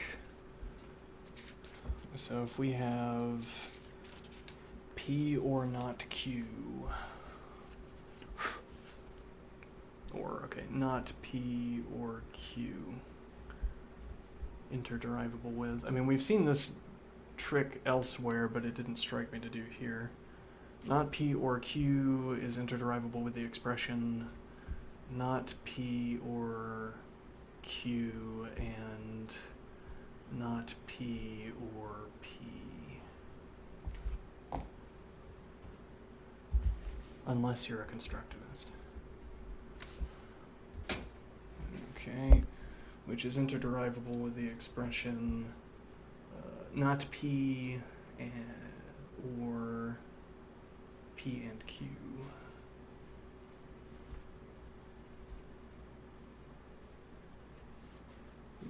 Okay. And now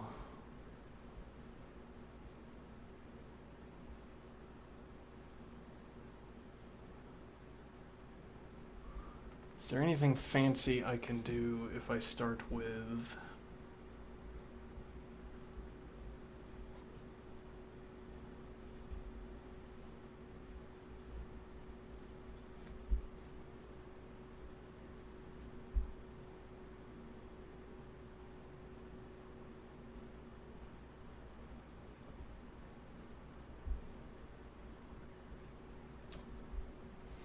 if I do the second one as well.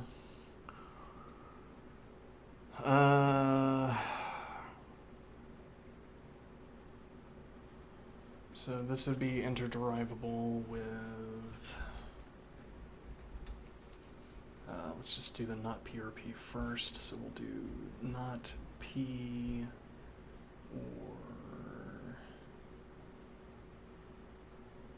Q and P. And then no, we can't do anything with this.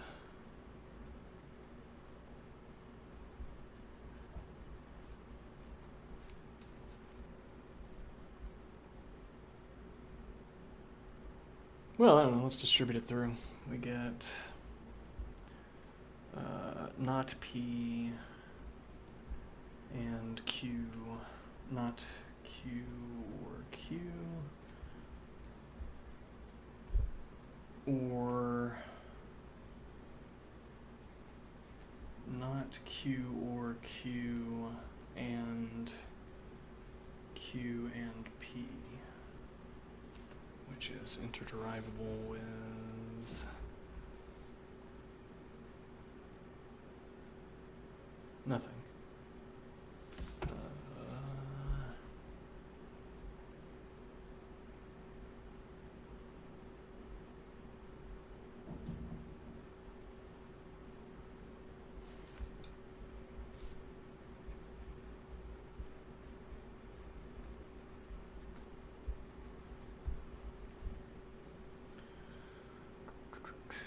Distribute through, in which case we get not Q and P, which is a contradiction.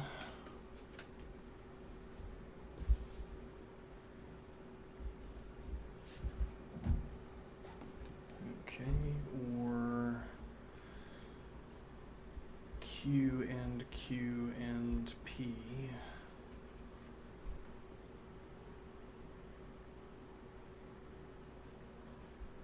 Okay, which is interderivable with, so we can distribute this through not P and not Q, or not P and Q.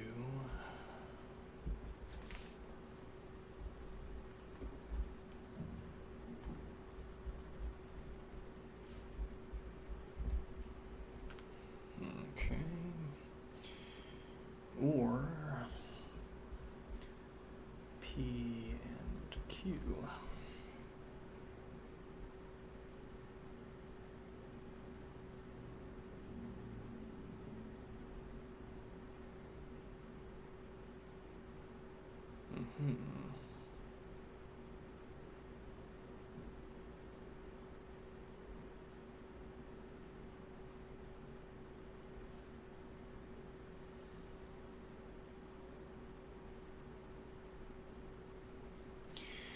Which is furthermore interderivable with, so now we can extract a Q from both of these and get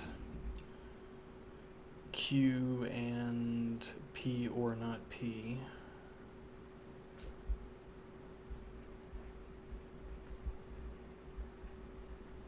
Which is a tautology.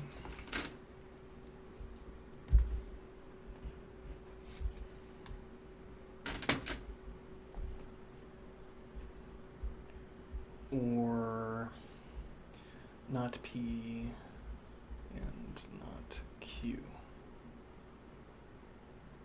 which is now interderivable with Q and, no, rather, not P and not Q or Q.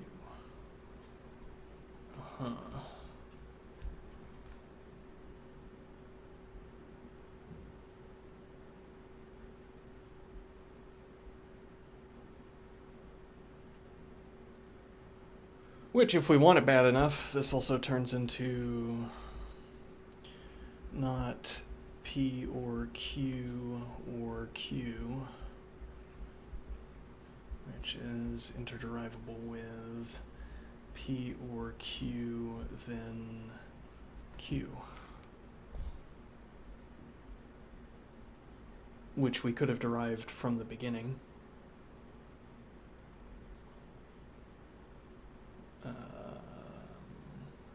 because we could have directly taken the step P, then Q.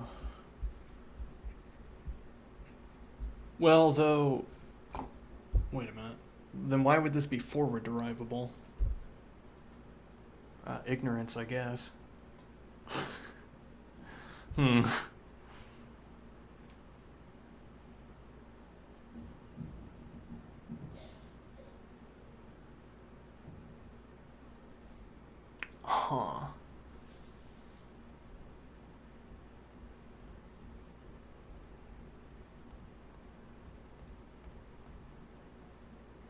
Well, maybe the point is that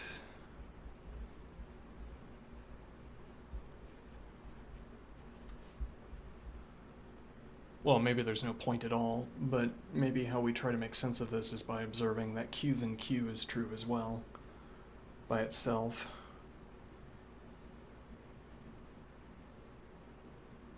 And then this all wouldn't have worked if we'd used a different variable. So you can't do this with everything. You don't get full interderivability with everything.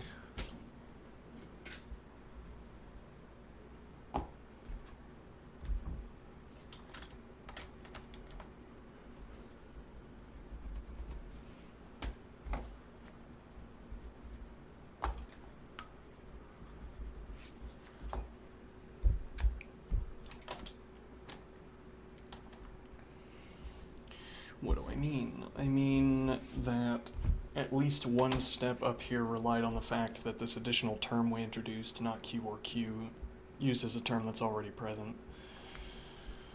So if we had instead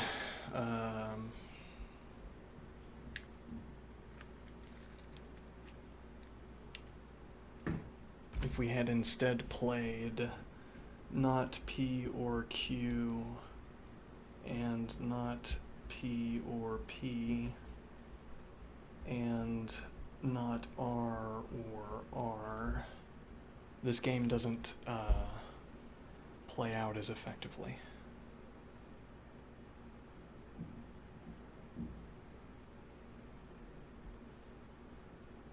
This is where we'd want model assistance. So we want a pattern match on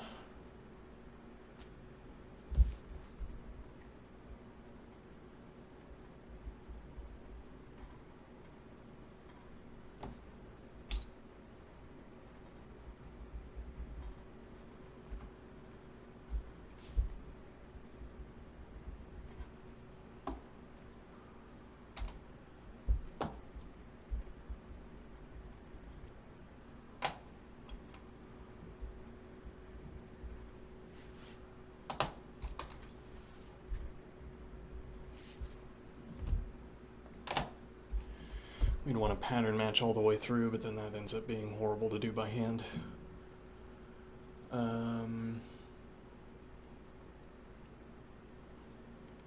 But okay, the first step extracts the negation on P, so we can do not P or P and Q, and not R or R, and then interderivability with not P and not R or R, or P and Q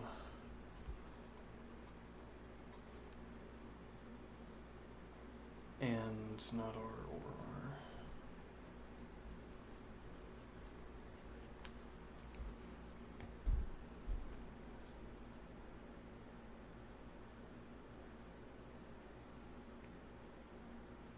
Okay, and while we can do an additional step, it kind of peters out here. Not P and not R, or not P or R, or P and Q and not R, or P and Q and R.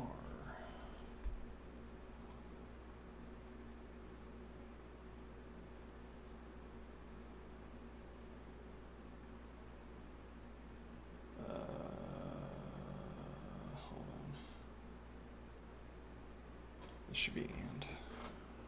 Yep.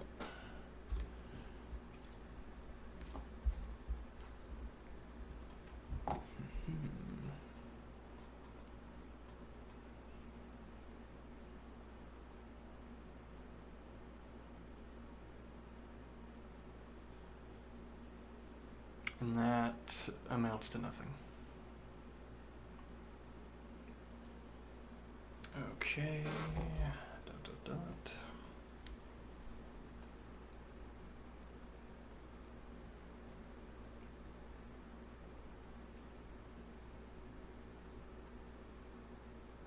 P or R, then not P and R. Though that would be a contradiction.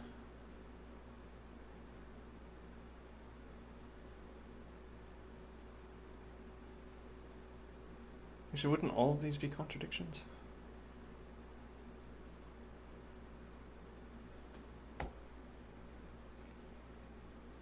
I mean, if I or duplicate this term and pair it up with each of these, we get a contradiction out of each of these because we could interderive not P and not R. We could pass this to the other side of each implication, and then we get, for this, we get not P and R and not P and not R, which is a contradiction. Okay, that's not really a problem. It just tells me that the right-hand side of the conditional would always be false. Anyway.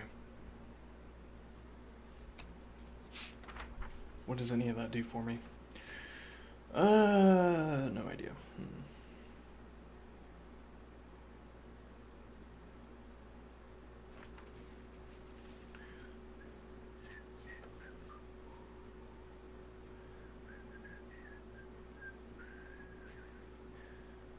Yeah, to go back to the earlier point, so the point of this was to say, is there any additional trick we could pull off similar to this step, except that it allows us to get rid of this term, not D as an element of R, and seemingly not.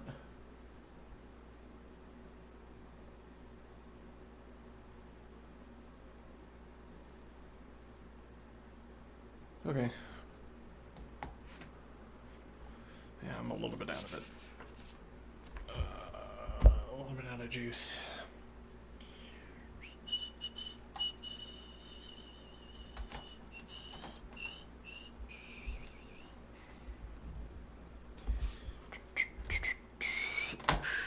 Well, anyway, none of this is the point of this chapter, or this section.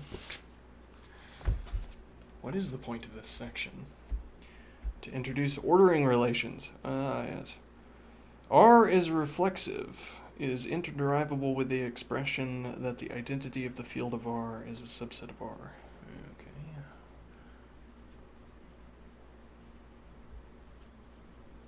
What isn't interderivable with what? R is reflexive.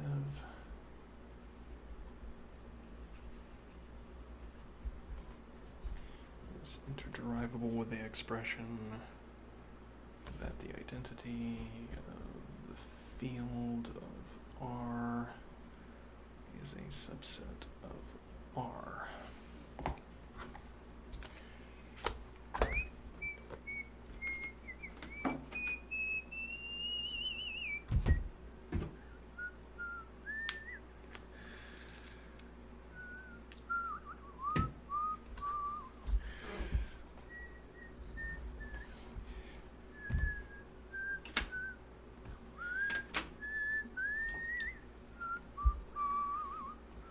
Let's see. R is reflexive in the field of R.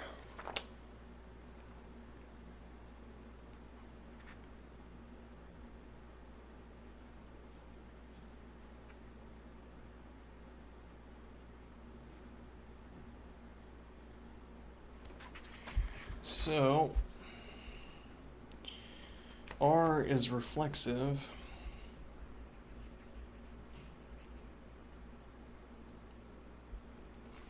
is defined to be interderivable with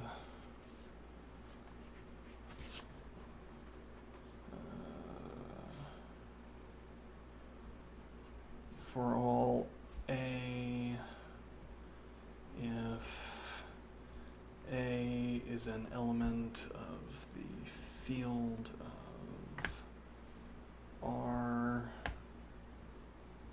then the ordered pair A is an element of R. Okay, I need to put a band-aid on probably more than one of my fingers. I've been biting my nails quite badly recently. It's gotten bad. Oh well. Alright, so R is reflexive is defined to be equivalent to the expression for all A if A is an element of the field of R, then the ordered pair AA is an element of R. Okay. So, not A is an element of, that's I, not F. Field of R, or this would be for all A.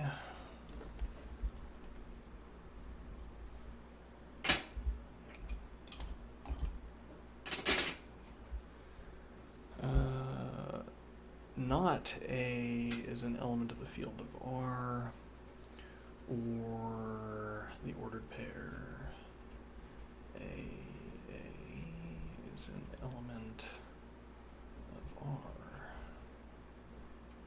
Okay.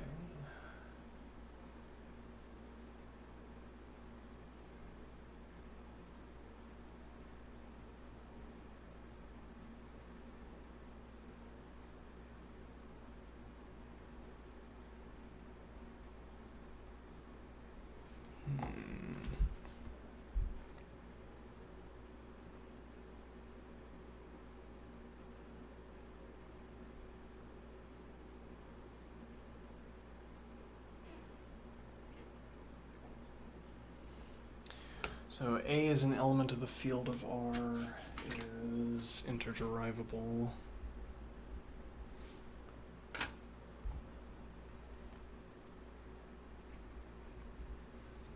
A is an element of the field of R, then there exists a B such that the ordered pair AB is an element of R, or there exists a C such that the ordered pair CA is an element of R, and then or the ordered pair AA is an element of R.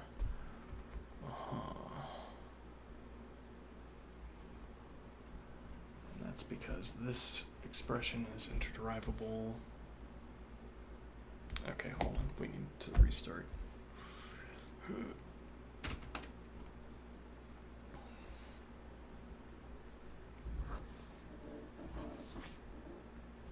Probably didn't have to restart.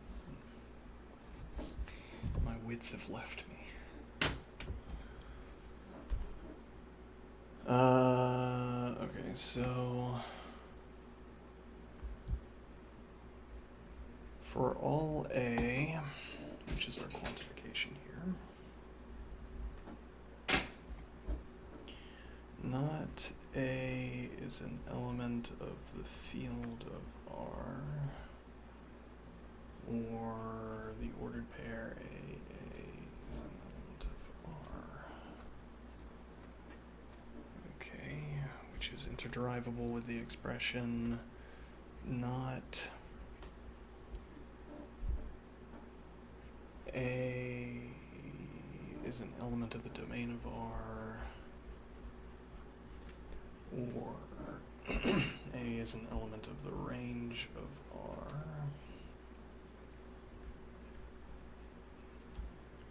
or the ordered pair A is an element of R. Okay.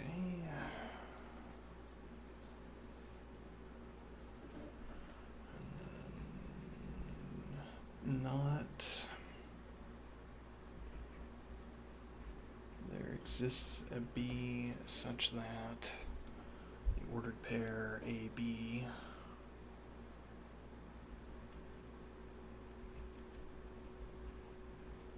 is an element of R, or not. There exists a C such that the ordered pair CA is an element of R, or the ordered pair AA is an element of R.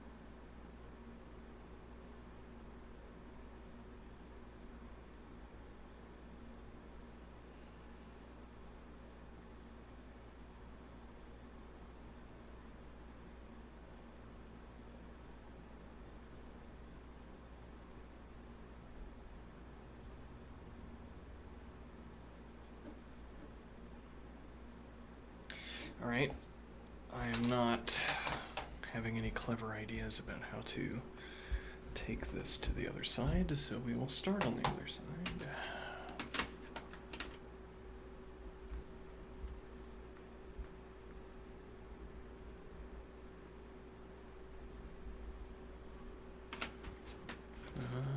Let's see.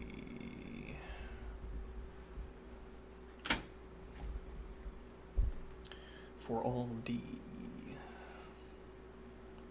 for all capital D,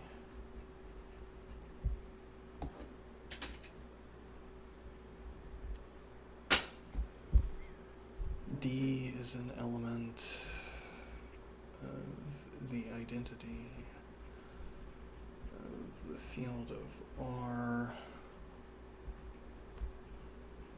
then D is an element of R.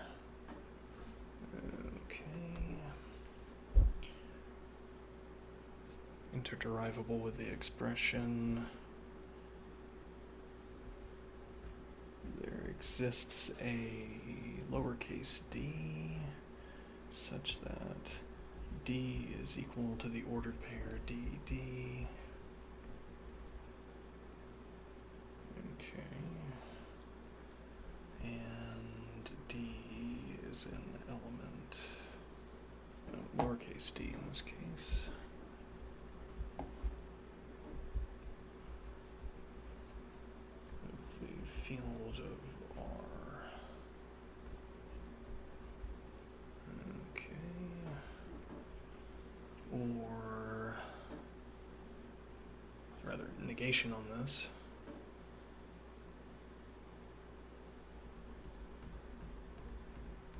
Which would be outside of the quantifier.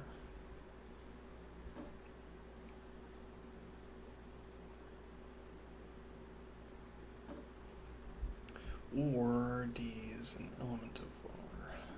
Okay.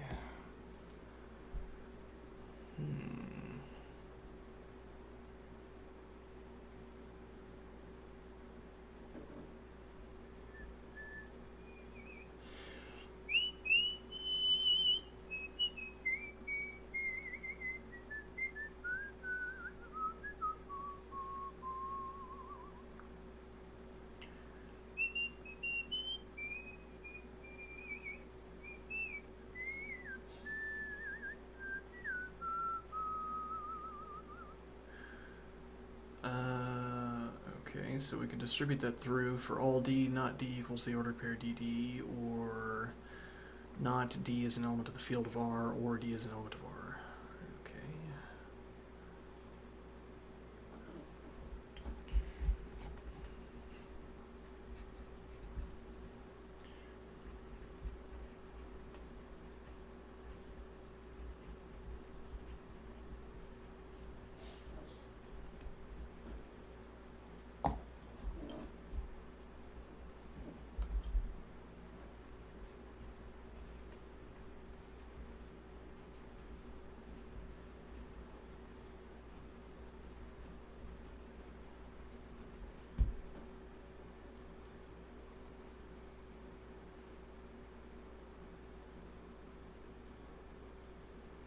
Mm-hmm.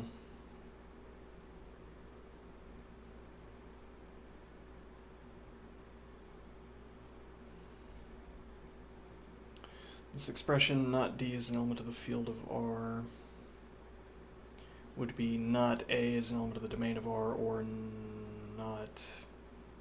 not A is an element of the domain of R, or A is an element of the range of R. In this case, not D is an element of the domain of R, or an element of the range of R.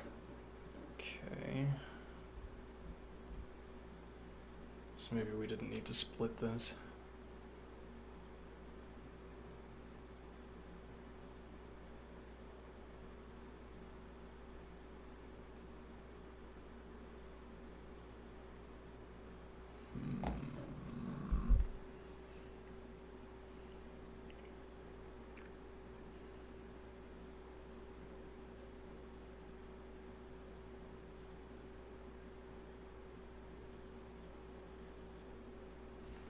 This F is bad enough calligraphy that we're gonna redo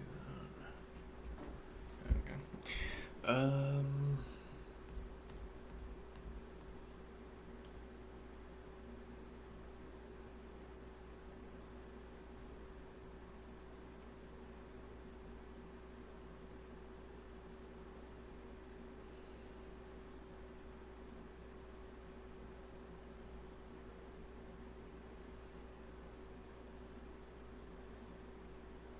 So we could combine these two terms and get not D is equal to the ordered pair DD, or D is an element of R.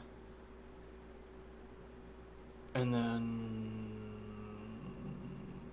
I'll have to check some logic again, but that should give us D is equal to the ordered pair DD, then D is an element of R, and D equals the ordered pair DD. In which case we would have D equals the ordered pair DD. Though then this quantifier doesn't make sense.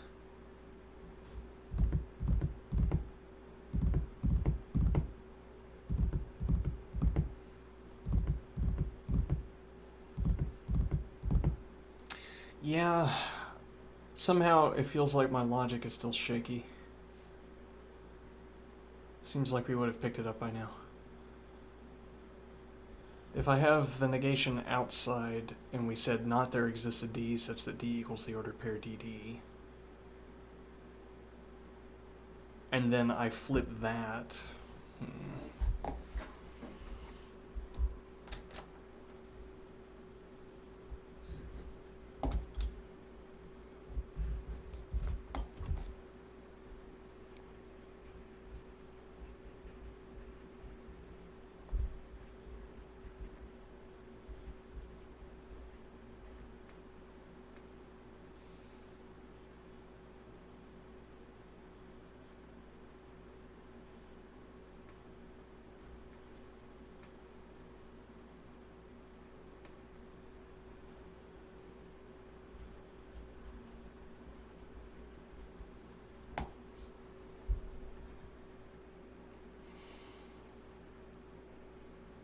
okay, but that would flip to for all.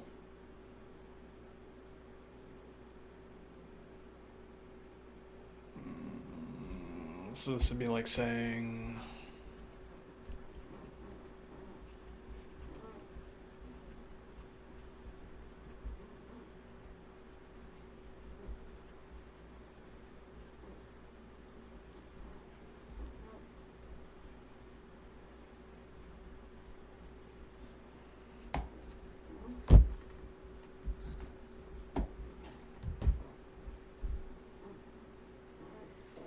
Whereas if I had started with...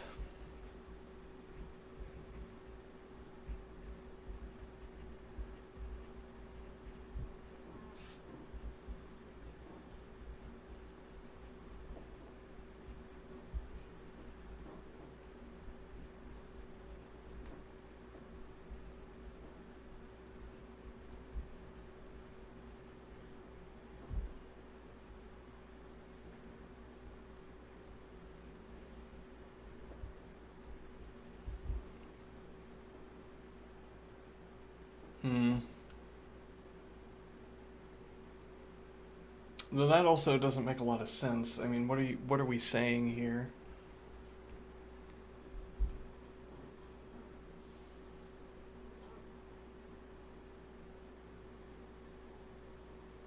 I don't know. This is not this is not at all clarifying. Hmm.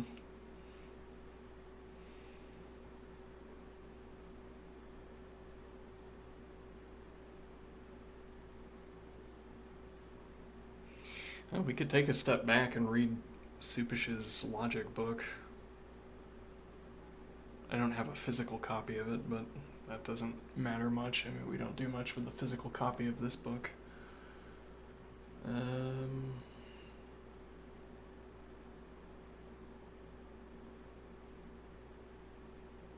Yeah, if we gave ourselves concrete examples,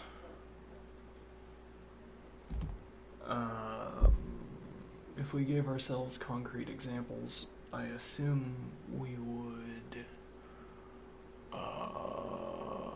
have a clearer intuition about what these quantifiers are telling us or how we're supposed to manipulate the quantifiers. But as it stands, I don't have any concrete correlate to any of these expressions. They're all just symbols and rules for transforming them.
What time is it? We could call it a little bit early.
Wait a minute, what we did earlier with this logical trickery. All this is taking the antecedent and delivering it to the consequent, isn't it? We start with P then Q, and what we end up with is P then P and Q. So we've performed that transformation numerous times. It just didn't strike us to do on this occasion. Huh. Strange.